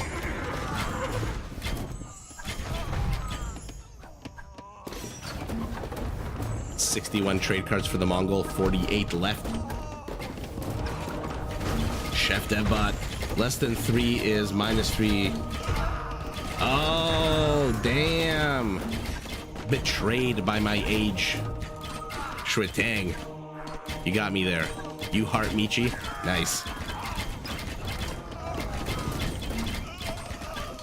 And Chef, thank you so much for the explanation. And thank you so much for becoming a follower. Fatslop from Sweden. Thank you so much for the 2-month streak. You know there's no better map than Black Forest? Ooh, them be fighting words. I mean, this is like a combination of Black Forest and Amazon Tunnel, if you think about it. If you smoke enough marijuana, this map is a combination of certain other, many other maps. Feign weakness, let the other player become aggressive, then go 200 military pop. Interesting. Or Yaman, you can just play the Burgundians and go full on button pressing. And here we go. An hour and 23 minutes in. The kill count is literally 6% apart. John, I less than 3, you. Thank you so much. I less than 3, you too. Oh, my voice is starting to get raspy. Oh no. Oh no. Now the good news for the trade cards is that Mamelukes are ranged melee, which means sometimes they miss. Whereas the Mangudai with ballistics generally will not miss the trade card. Where are you going, Onager? Where are you going, Onager? That being said, they still do have 53 more HP. You see how they're missing? Like they're missing. Half of the shots that half of the swords, the scimitars they're throwing are missing here. What is this one blue dot that is braving hell and high water just to make it into the Saracen base? How far will he go? Not very far at all. Uh-oh. Okay, Huang has cleaned this up. 68 trade cards, 49 now. So not terrible. Also lost about 20. Username checks out. He's the fat slob from Sweden. I'm a fat slob from Canada. Yeah, the turntables have certainly turned yet again on this map. Okay, Mamelukes are starting to kill villagers. Oh no, Huang is down to only 90 villagers. Uh-oh. This is where Red needs to start building a whole bunch of infrastructure in the breach. Tadzio. BS Kayaya. Both of you agree that Huang can't play and needs to GG in the next 10, 9, 8, 7, 6, 5, 4, 3, 2, 1. He's still here. I want to keep my eye on this Mameluke, to see how many villager kills he gets before that Mangudai takes him down. He's not really pressing in too hard as Red. This is like a bit of a soft push, but Huang just doesn't have anything to deal with this. He's training Mangudai, and Mangudai need castles, and he's only got 4 castles. He is building a 5th. The Mameluke died with 9 villager kills. That's pretty cost effective.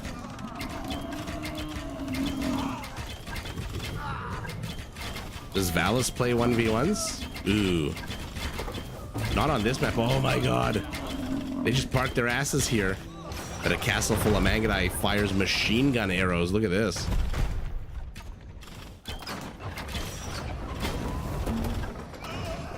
Huang's timing is GG.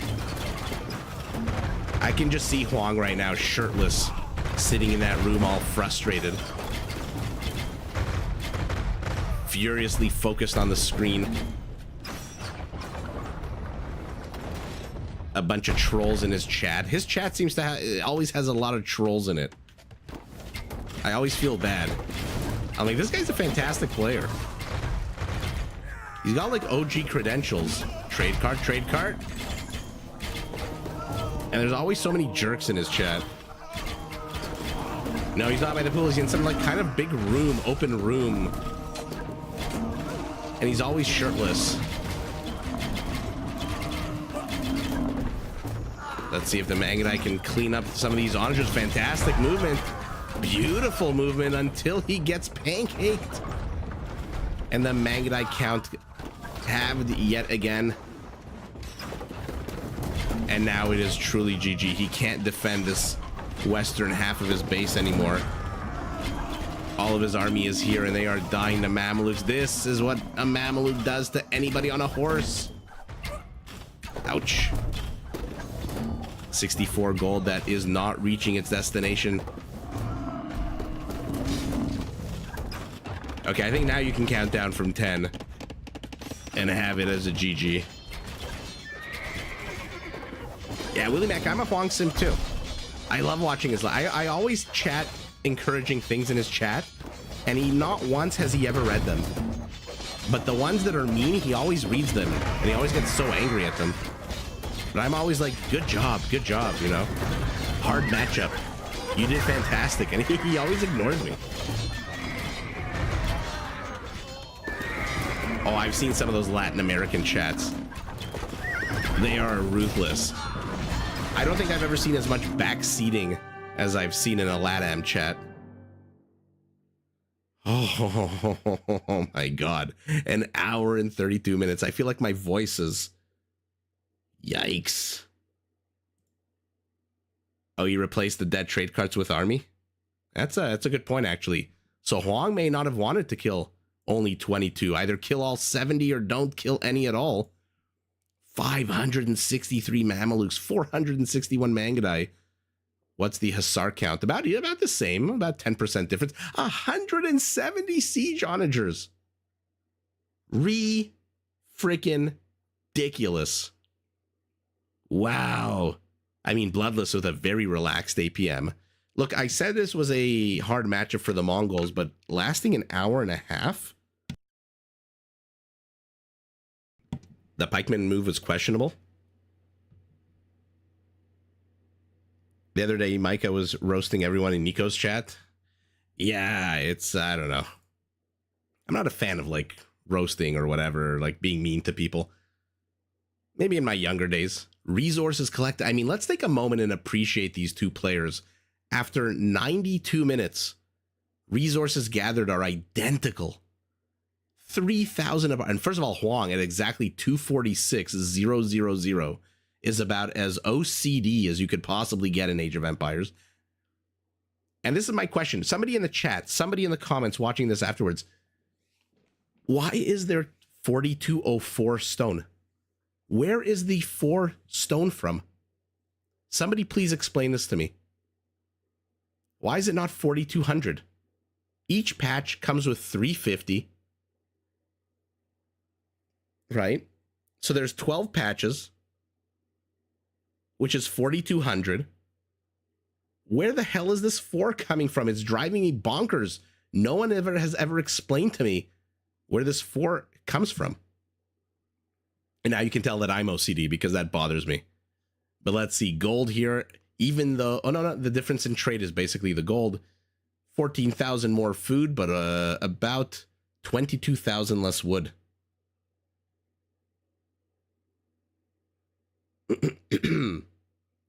Miners die while mining? No, they mined out all the stone before a single villager ever died. Uncounted resources. They find extra rocks lying around. I don't know. I haven't come up with an explanation that makes sense to me.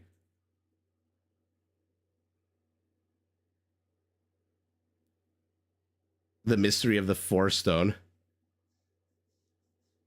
Yeah, like anyone who disrespects Huang, you better have higher than 2400 elo. That's all I'm going to say.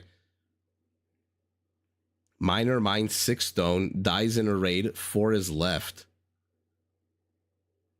But the ghoul, no stone miners died in any raids. They mined out their stone long before the battles even started.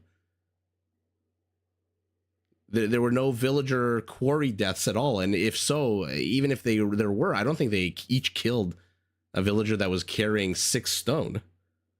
This happens every game. I don't understand it. It doesn't make sense to me. In any event, our Saracen 27 conversions out of 1100 army count. Wow. Okay, we got to take 53 raisings to 17. And here, this is going to be fun. I want to see how many of his own units Huang killed. So Bloodless killed 1255. Huang lost 1336. Oh my god. He killed 81 of his own units. You're undefeated, Huang 0-0. He killed 86 of his own units, if my math is correct. Or 81. No, wait. Yeah, 81 of his own units. We thought 26 was bad. 81. Oh my god. Wow. All right. Before we start the next game, we are going to do something. For those of you watching on YouTube, might think is a bit bonkers. But some awesome people on Twitch have redeemed their points. Villagers carry fractions of resources, so maybe the piles of stone... Oh, now that is an explanation I've never heard before that might actually make sense. It might have to do with the rounding. Well, there we go.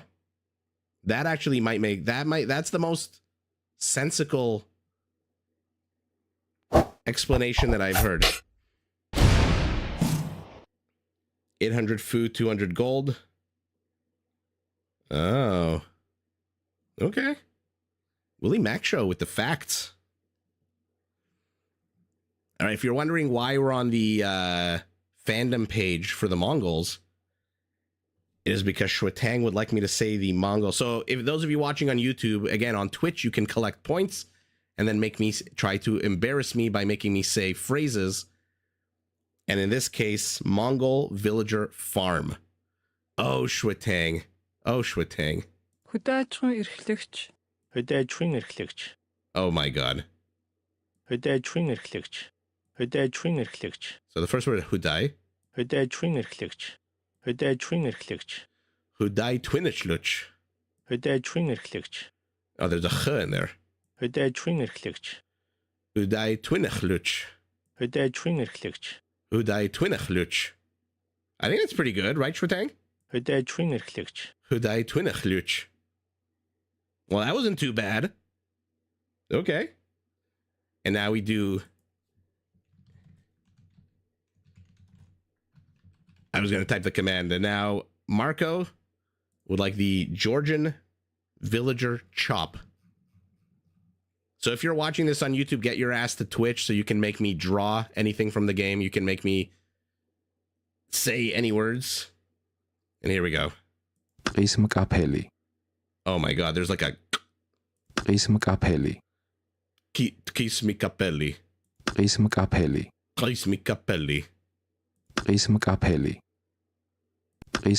How do you even say this? Kismikapelli.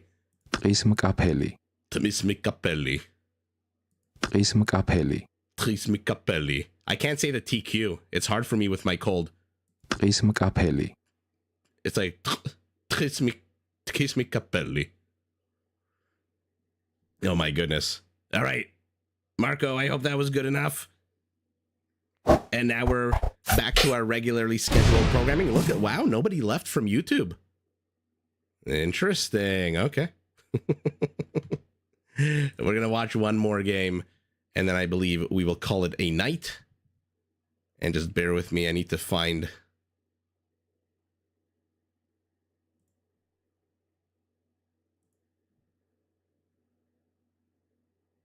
Yeah, those stops are very hard. You'll accept it? Well, that's very kind of you. right, the last game of the night. We've got Acro 17 again, playing this time as the Incas in orange, taking on John Slow again, playing as the Armenians. Ooh, all right. Let's see 100 HP champions taking on about a bajillion slingers. 2 different clicks sound like chopping wood. Yeah, that was a tough one, Marco. It wasn't long, but it was a tough one. The TQ.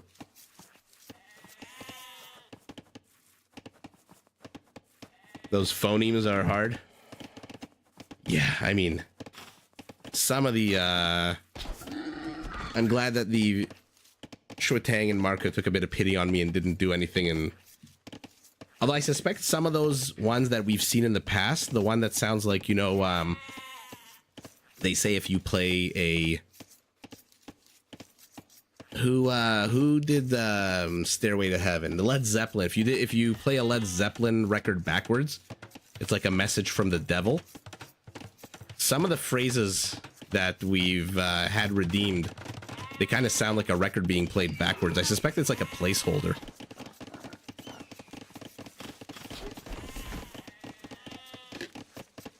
You hate that the Aztecs don't speak Nahuatl in AoE 2. How can that be corrected? Ooh. Right to the developers. And that's not a joke. I think the developers like read Reddit and shit.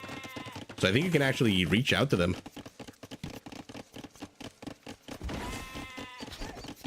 So for example, Willie Mac, to your point, if we look at the resources on the map, 8,400 stone. And where is your third pile? There. It's not really 4,200. It's 4,204 because of the fractional. What's it called in the U.S.? Fractional banking, fractional reserve banking, or whatever. Cat. Eventually, we'll make our way through all 45, and we'll find like the one that's hardest for me to say, and it's just gonna be real embarrassing.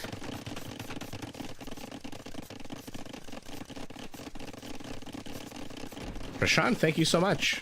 I am feeling better. I'm feeling like 100%, but my voice is like, my throat is still itchy and my voice is still a little weird. Acro, by the way, with 2 very aggressive town centers. You better pray that the attack doesn't come through the center here.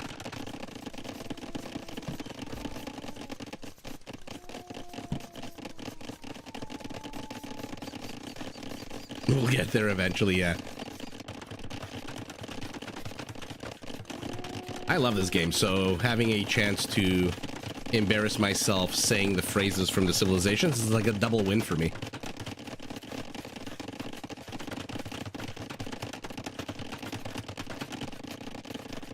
So now here's a question.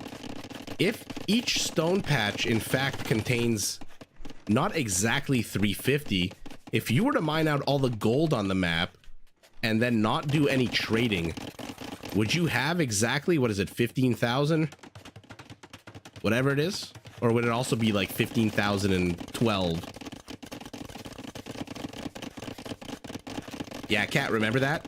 At that point, my wife was sick, and everyone on the stream was like, oh yeah, I'm sick, my spouse is sick, my significant other is sick, my kid is sick, and I was like, ha ha ha ha, losers! And then literally 2 days later, I woke up sweating with a fever. Shwetang, you can definitely catch something. Ooh, the ghoul. Hello, hello. The ghoul, I had to actually manually permit that comment. I don't know why. You heard I was a cunning linguist? That's not that bad of a comment.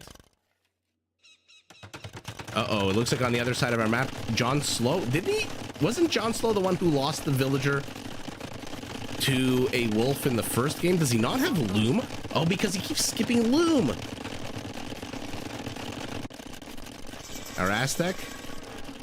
Yeah, our Aztec got loom. Come on, John Slow. Spend the 50 gold. Oh, there he does. He finally gets loom after he loses a villager. I mean, this is the second time we've seen tonight John Slow losing a villager, I think. Oh, sorry, Cat, I forgot, yeah, that you can hit Oh, wait. Are we in Imperial? My bad. Oh my goodness. I am so focused on the ghouls. Cunning linguisticism. Linguicism. Uh-oh. Careful. Yeah, this is why you don't want to build your town centers right here in the center, right here in the forward position. Half of your villager population capacity is about to get cut and destroyed.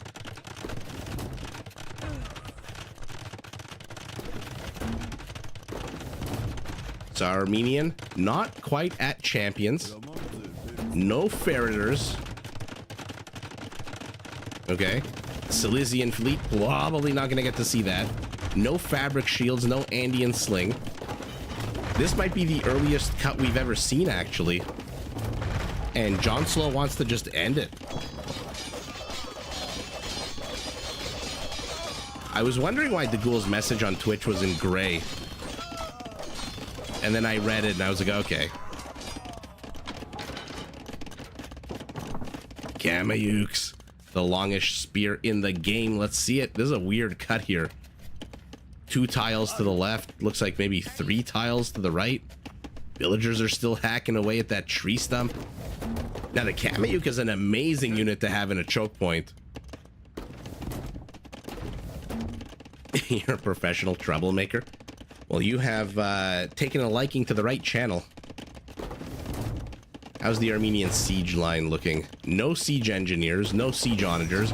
Incas for sure do not get siege onager, but they do get siege engineers. So they're going to be able to outrange. Now, this is going to be a shitty matchup, as they always are when one player has siege engineers and the other doesn't. But let's see. Do we have it yet? No, we don't. Why did John Slow push in with such a half-baked, half-upgraded army? Trade starting in earnest. The usual 64? No, 60. Pardon me, 63. Yep. I don't understand why you need so many markets. I guess just to pump out a huge quantity of trade cards initially. Yeah, never mind. Now I kind of answered my own question.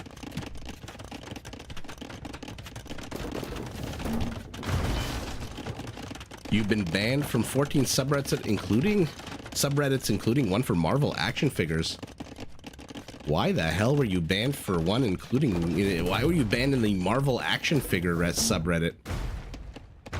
Okay, the extra range didn't matter here for our... Inca. I love Reddit. Reddit is like a... It's like a toilet. A toilet for the mind. By the way, interestingly placed Siege Workshop here. In the middle of nowhere.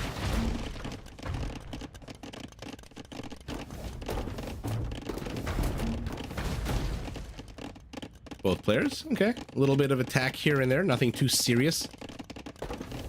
John Slow's at 200 population. He's got 45 champions. Finally has Feriders. Fully upgraded, it looks like. We're going up to Eagle Warriors. So he's going to try to use their speed, I'm assuming, against the onagers. I can't imagine he's training Eagle Warriors against champions. That's just like a suicide move.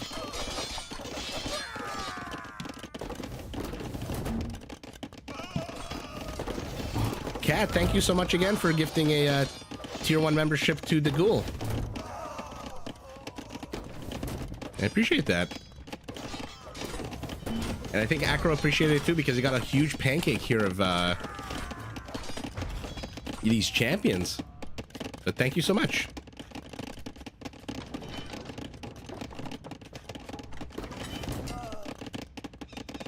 Okay, John Slow's cutting a couple of paths to the forest. This is potentially very sour, by the way. The second a hammer strikes, if these onagers all shoot at once, they will destroy the castle. Oh, but he doesn't notice. Oh, that's sour. He doesn't notice. If they were just a little bit south, or pardon me, north of where they are right now. Oh, both players with fantastic attack rounds. Damn your Feriders upgrade. We don't give a shit. Oh my god. The ghoul is one of us now.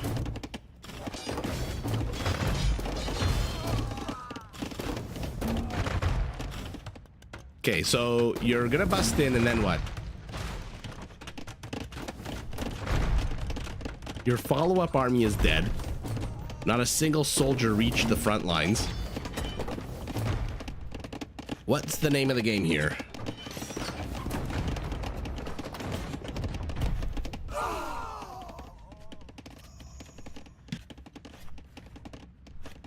Batman wins with prep time. Batman always wins with prep time.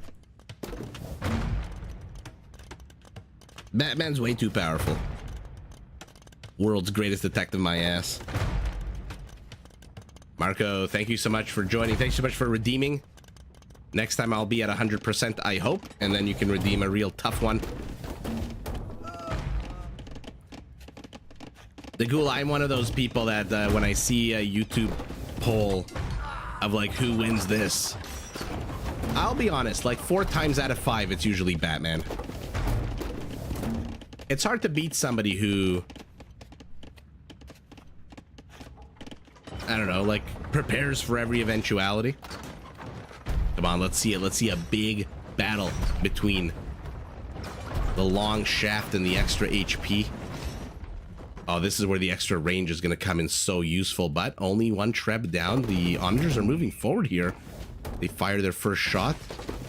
A little preemptively, maybe. Ugh. Yeah, Shratang, I'm the same. I always think Batman's the better hero.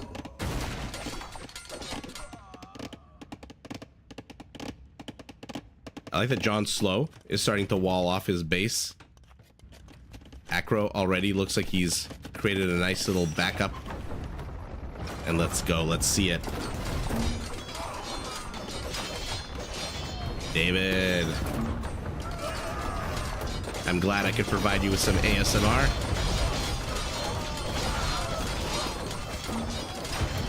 Oh, they're so clumped. He's going after the Trebs instead of the Kameyuks. And the champions close surround. This is the problem with units that stack. They have to stack in a choke point, otherwise they get surrounded.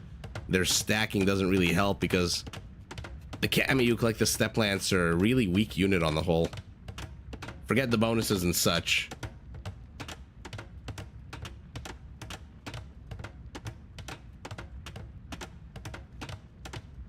No, cat. What? I'm not gonna. I kind of want to ask what you're thinking of having me draw, but I kind of also don't want to ask.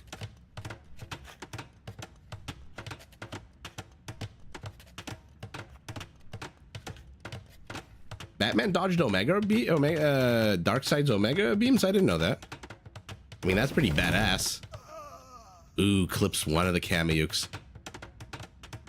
A lot of Trebs waiting here. We've got 9 orange Trebs, 15 blue onagers, 40 Kameyuks coming up.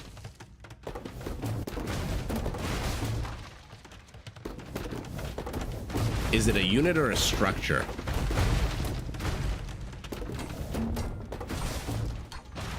What a war of attrition here of onagers. It's a unit. Well, I'm gonna have to say the cataphract, but I'm gonna leave it up to the mystery of...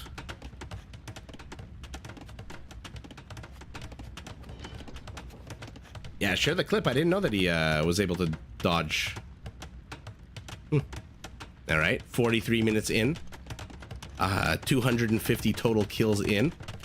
Looks like we are licking our wounds. Yeah, I'll find out next stream. Awesome. Which is hopefully should be tomorrow night. Assuming I don't wake up with like a frozen throat tomorrow morning.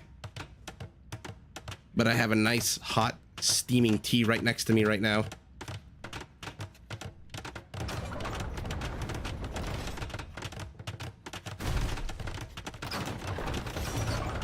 Here we go. Come on. I kind of, maybe not a popular opinion, kind of, these infantry battles would prefer fewer onagers. I just want to see hundreds of infantry units clashing.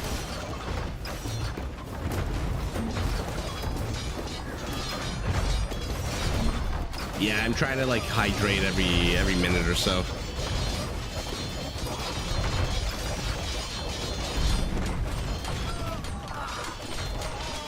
Okay, we've got some heavy scorpions for our Inca. I'm trying to think if they have anything particularly special about their scorpions. Not really.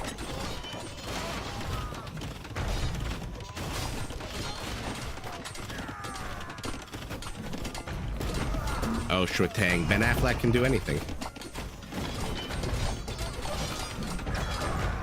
Man, they're weak, the Kamuk. What is it? A base attack of an 8, right? Yeah, oh my god. Just barely better than an... pardon me. Barely better than an archer unit attack. Really relying on its bonuses and its stack ability, and in they come. Tell me you've got fabric shields. Yes, you do. Tell me you've got Silesian fleet. No, you don't.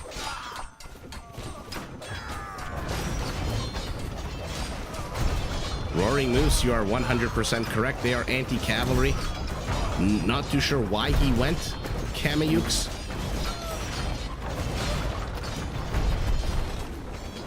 But the Slinger, very much an anti-infantry unit. These 100 HP champions don't stand a freaking chance. I love the rock animation. It's hard to see on this map with the snow, but they do fire their little tiny flaming. Are they? They look like they are on fire, right? Yeah, you're just like smaller flaming balls at the backs of the heads of these champions.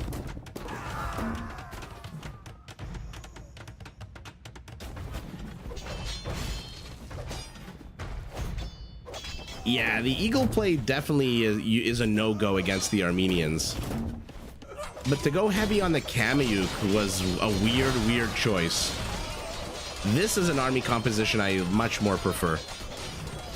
Kamuyuk, Slinger, Scorpion will shred the infantry composition, but he's got to deal with these onagers.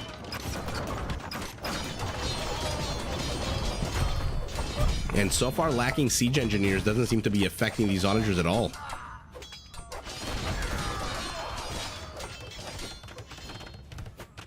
By the way, not a lot of trade for blue. 28 trade cards to 43, 45.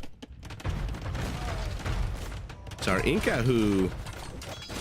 not exactly the most expensive of units. To be fair, Armenians also. Gonna have a lot more gold than his opponent.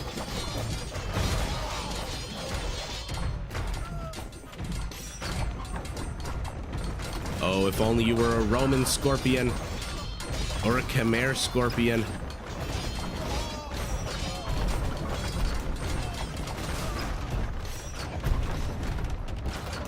Oh, Trebs are stuck behind us in this choke point here. Oh, he deletes his own siege workshop, of course, you gotta.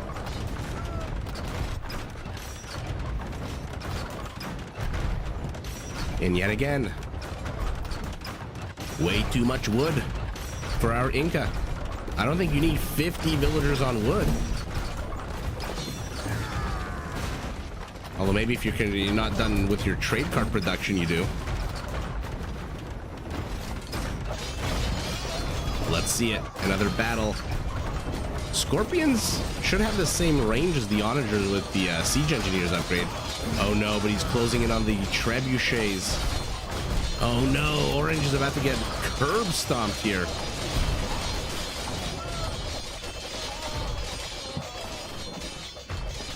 And that's all she wrote for those trebs if the champions want them dead. Oh, they're going after the Scorpions, okay.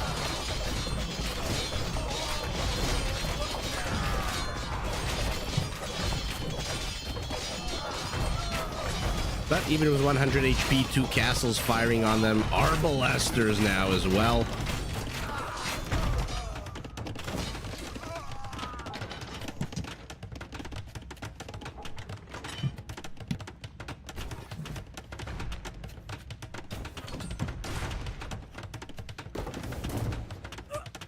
Ooh.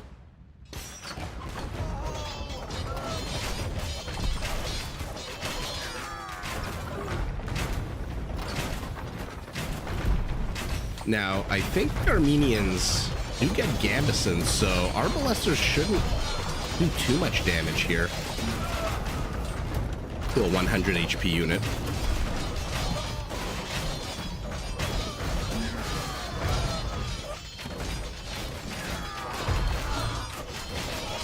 Acro's having a bit of a tough time getting to 200 population. John Slow has 114 champions queued. Thomas, it is going well.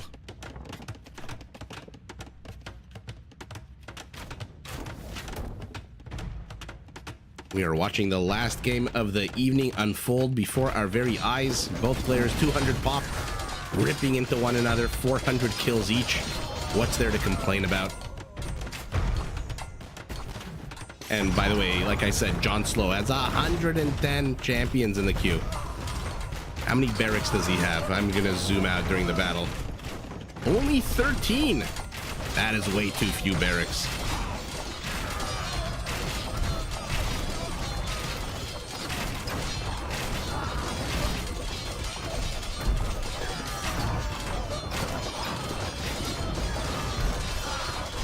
I appreciate that, Thomas. What are your thoughts on Michi as a map? That was the theme of tonight. Max Cyrus Smith.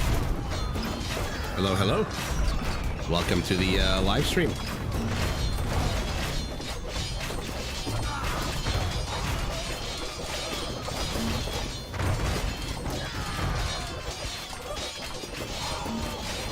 And yet again, the ping pong back and forth. No one, I thought this for a second was a cut, but no one's cutting through anything right now.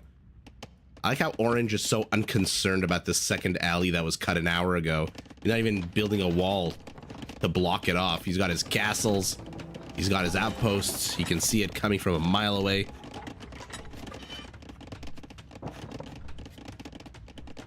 Ooh, you're also from Poland. Cool. We just had Dunn, who was from Poland, just head to bed about half an hour ago. He was talking about how the first Domino's pizza opened up in Poland recently, and it wasn't very good. Can you confirm? Michi is the most amazing map to play with a group of friends on a Saturday night, but it's only good in small doses. That is a very, very wise observation. I would imagine when games last an hour and a half, you can't really do too many of them in a row. Okay, he's moving in with a distraction force. Orange is falling for it. The mangonels close and start shelling away. But champions get pancaked. Oh, look at him literally running a gauntlet. Literally running a gauntlet of slingers, Kameyuks just to get to the onagers. Kameyuks to the right side doing the exact same thing. Wow, okay. All the champions have died. The Kameyuks here chasing.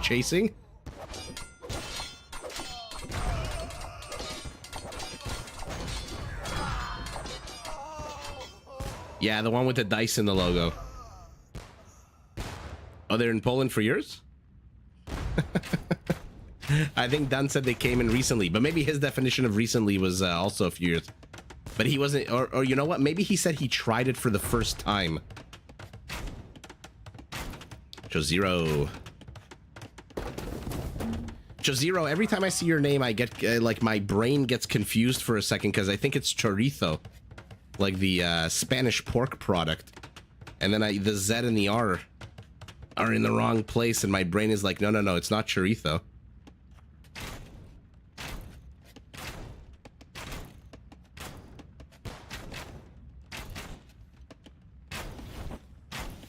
You can use both? Okay, so I can call you. All right. Well, there you go. In any event, sorry, I had to cough there. Welcome to the live. I always think of food. Oh, damn, we have somebody watching from a tropical destination. Joseph.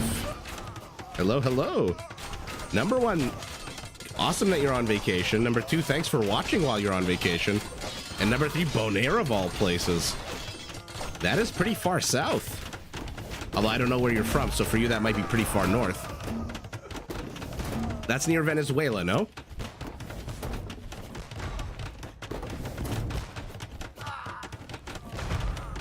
You never played a 1v1? I love how much banter you have during Dark Age to Imperial. It's super chill for that. Oh, I appreciate that. Although I've sped up the Dark Age to Imperial on these games tonight. Oh, wait a second. Eagle run by denied by a single outpost.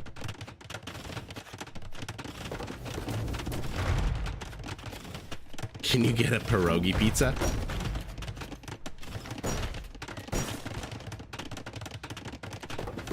Joseph, what made you choose Bonaire of all places? That is a very off the beaten path island, at least for Canadians. The Ghoul, you know me by now. It's not that Isaac thinks of food, is that Isaac is food all the time, 24/7, and occasionally lives his life with Age of Empires and his family. But the center of gravity that pulls my entire life is always food. Where did the Rams go? What the hell happened to the Rams? Did they get uninjured? 14 kills. Of course they got uninjured. And here come the Eagles. I mean, Jon Snow must be salivating right now, thinking of how these champions are going to kill the Eagles. But the champions are on the wrong side of the onagers. Oh, that was a waste. The fever is gone. The headache is gone. But the voice, my throat is still a little dusty.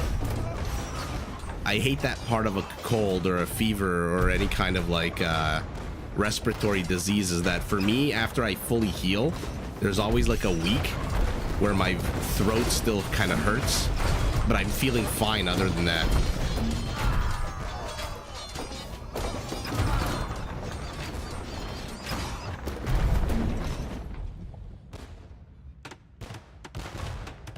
Oh, you're from Massachusetts. Okay, so you're not far from Toronto.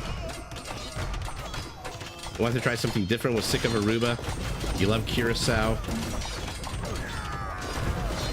Okay.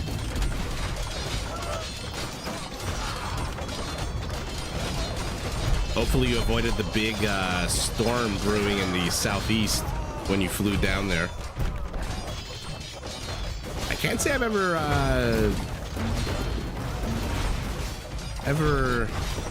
I've met anyone who's vacationed in Bonaire.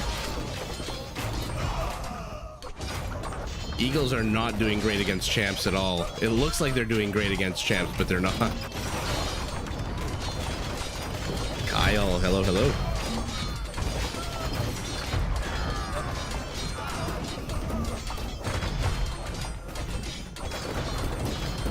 Well, that's cool. How are you finding Bonaire, by the way? How's the food? My big concern always in Caribbean or like those tropical destinations, if I can clump them all in the same kind of category, is always the food. Although if you're from Massachusetts, I'm assuming traveling to Cuba is not an option. For us Canadians, very much an option. And the food, the nature is gorgeous, but the food is terrible. Whereas other parts of the Caribbean, the nature is okay, but the food is fantastic. This game could go on for 5 more hours. It absolutely could. They're both, I mean, Jon Snow, 30 minutes later, still has 130 champions queued. Forget the composite bowman. Forget the warrior priest, which I believe should come with more HP than a champion, if I'm not mistaken. Forget any of those units. He is just going full on champion.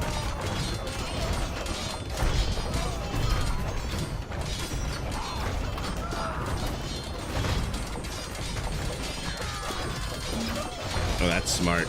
Choosing a location without hurricanes. That's why the DR, the Dominican Republic, is so popular. Punta Cana, for example. Its positioning on the island makes it avoid a bunch of the usual storms and hurricanes. That's cool. Well, enjoy your vacation. I'm happy you're watching and joining us while you're on your break. I'm happy that you consider this a relaxing thing to... Sorry, I got the cough there. that relaxing thing to do while you're on your break. Max Cyrus Smith, thank you so much for the follow on Twitch. Yeah, this is definitely going to be the last game because I am starting to cough up a storm, which might be, if you're hearing a little click click, that's me turning the microphone on and off.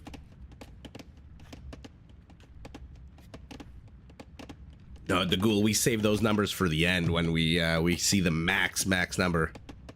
Although the trade card count, 39 to 67 Incan trade cards. And we are going composite bowman. John Slow, who played this game 2 days ago, heard me across space and time and is now adding in some composite bowmen. They are going to absolutely wreak havoc on these infantry units who already decent but not great HP. Especially if he sees any more Eagle Warriors, which we know that he's not going to see.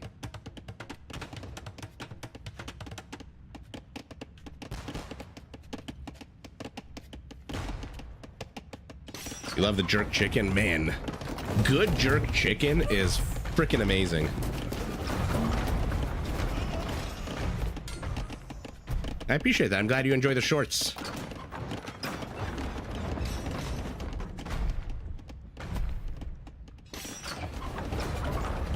And you're about to enjoy what is hopefully a big clash.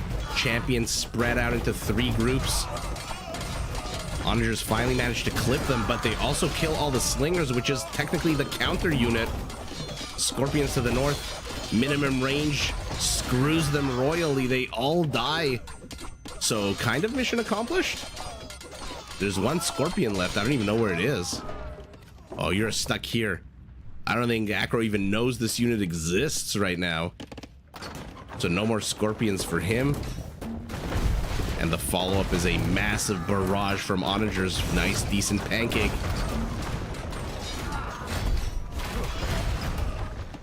Champions move to intercept.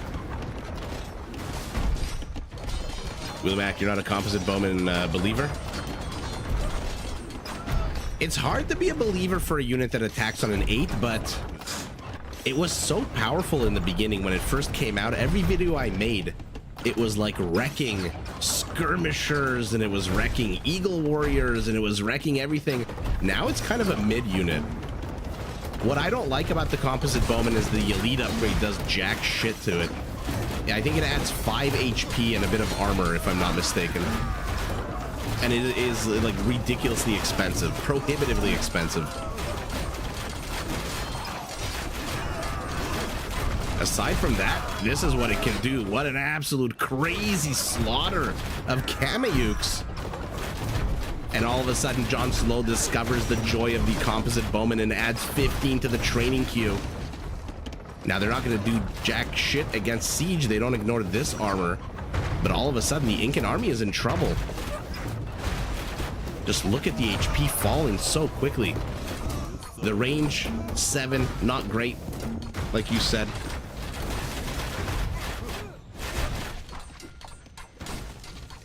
The range is a problem, but I think micro them back after wrecking the Kameyuk, and then let the champion deal with the siege.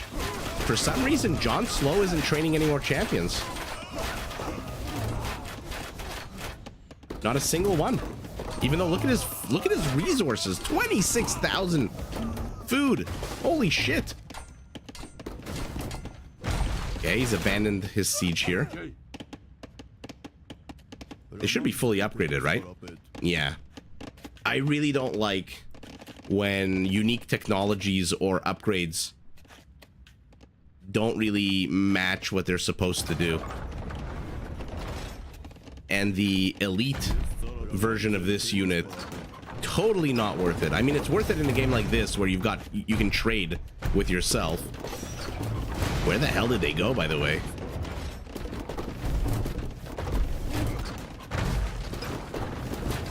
But they need to be buffed somehow. Either add more attack or more range, or maybe a bit more armor. I don't like 0 pierce armor.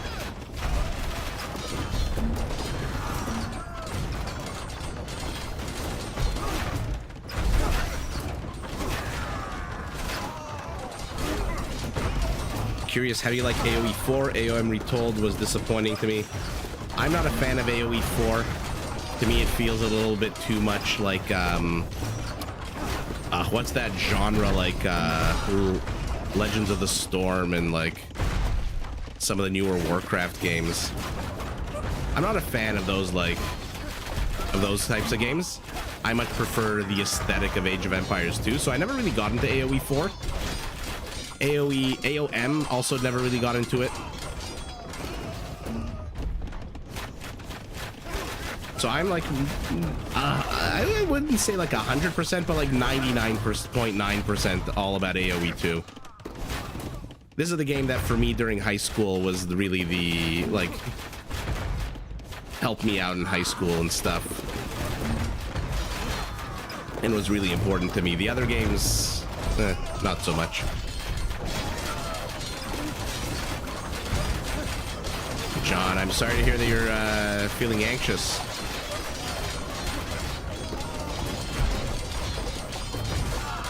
I hope it's not salad related, because that can be a thing sometimes.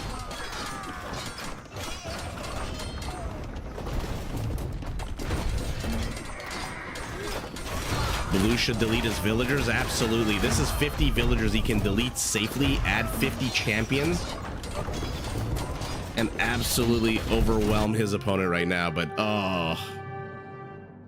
John Slow falls. 719 champions, 600 Kameyuks. He's dead because of the Bowman switch? You think it's the Bowman switch? I kind of, I wasn't thinking about what Thomas said, but when you got 27,000 food in the bank, do you really still need your farmers? Do you not just go like this and hit the shift delete button? Even if you're down to 1,000 food, you can still train a bunch of villagers. Economic, let's call it slight mismanagement here. Max Cyrus Smith, I don't show the chat between the players. I don't want to like show a chat if I don't know what they're going to say, so I'm 99% sure they GG'd to one another. It just wouldn't show up on my live stream because I didn't enable it.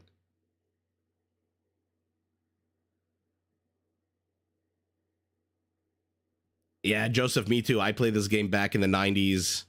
When I used to get like picked on in high school and stuff, I would come home and I would log into MSN Zone and I would do like Frank War Deathmatch and all of the Black Forest stuff. And like this game was a real, like, it was real helpful to me in high school. The 90s were not the same. Being a nerd in the 90s was not the same as being a nerd right now. Like, it was a completely different world. I mean, yeah, Thomas, your point is amazing. 50 villagers on food when you've got 27,000 food. Imagine all of a sudden here 50 champions just showed up.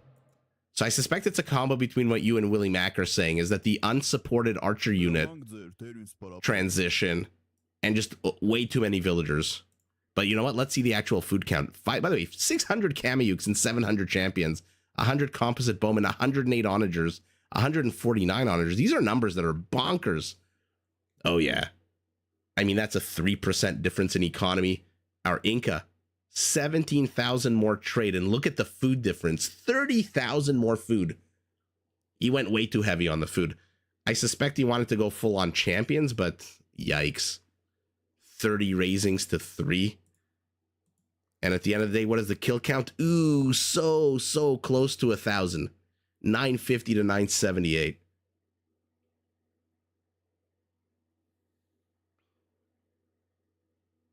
That's Michi, baby. Wow. Well, that was a fun game to end it on. Michi is a lot like Deathmatch. You see a lot of unique units, which is, for me, part of the fun of Age of Empires, is seeing all these, like, roided out, unique units of the players. Were Kameyuk the right choice? In hindsight, because he wins the game? I guess the answer is yes, but I don't know about Kameyuks being the right choice. Was Orange more efficient with onagers? Hard to say. There was a time when Blue was pushing out with onagers as well. Yeah, Shwetang, everyone loved the demo of this game. They used to give it out in like cereal boxes and magazines, I remember. But in any event, everybody, I appreciate everyone who is has stuck around and watched. If you're on Twitch, you like what you see and heard, please do hit that follow button on YouTube, subscribe. Help me out with the channel and to grow the channel. And hopefully, assuming my voice doesn't literally shit the bed tomorrow, should be back live at the exact same time for, we'll see, maybe Michi, maybe Black Forest, maybe Rage Forest, maybe something completely different. Maybe it'll just be a picture of me asleep in bed like some other streamers on Twitch who have like 70,000 people watching them sleep. In any event, thank you so much, everyone, for joining. I appreciate it. Have a fantastic remainder of your Friday evening or fantastic start of your Saturday morning. The Google, same fat time, same fat channel. And yeah, Batman dodging Omega Rays sounds a little too bullshit for me. So on that note, everybody, thank you so much. Joseph, go back, enjoy your vacation. Have a cerveza for me. And I will catch everyone hopefully tomorrow. John, hopefully we helped you feel a little better. Hopefully you catch you again tomorrow. And yeah, that's all she wrote for me. Everybody, thank you so much. Have a fantastic night and take care. Kat, thank you so much again for gifting those the memberships and the subs. I really do appreciate it. And hopefully tomorrow we get to draw a cataphract or maybe something. Who knows what it is? But in any event, everyone, take care. And thanks again for joining.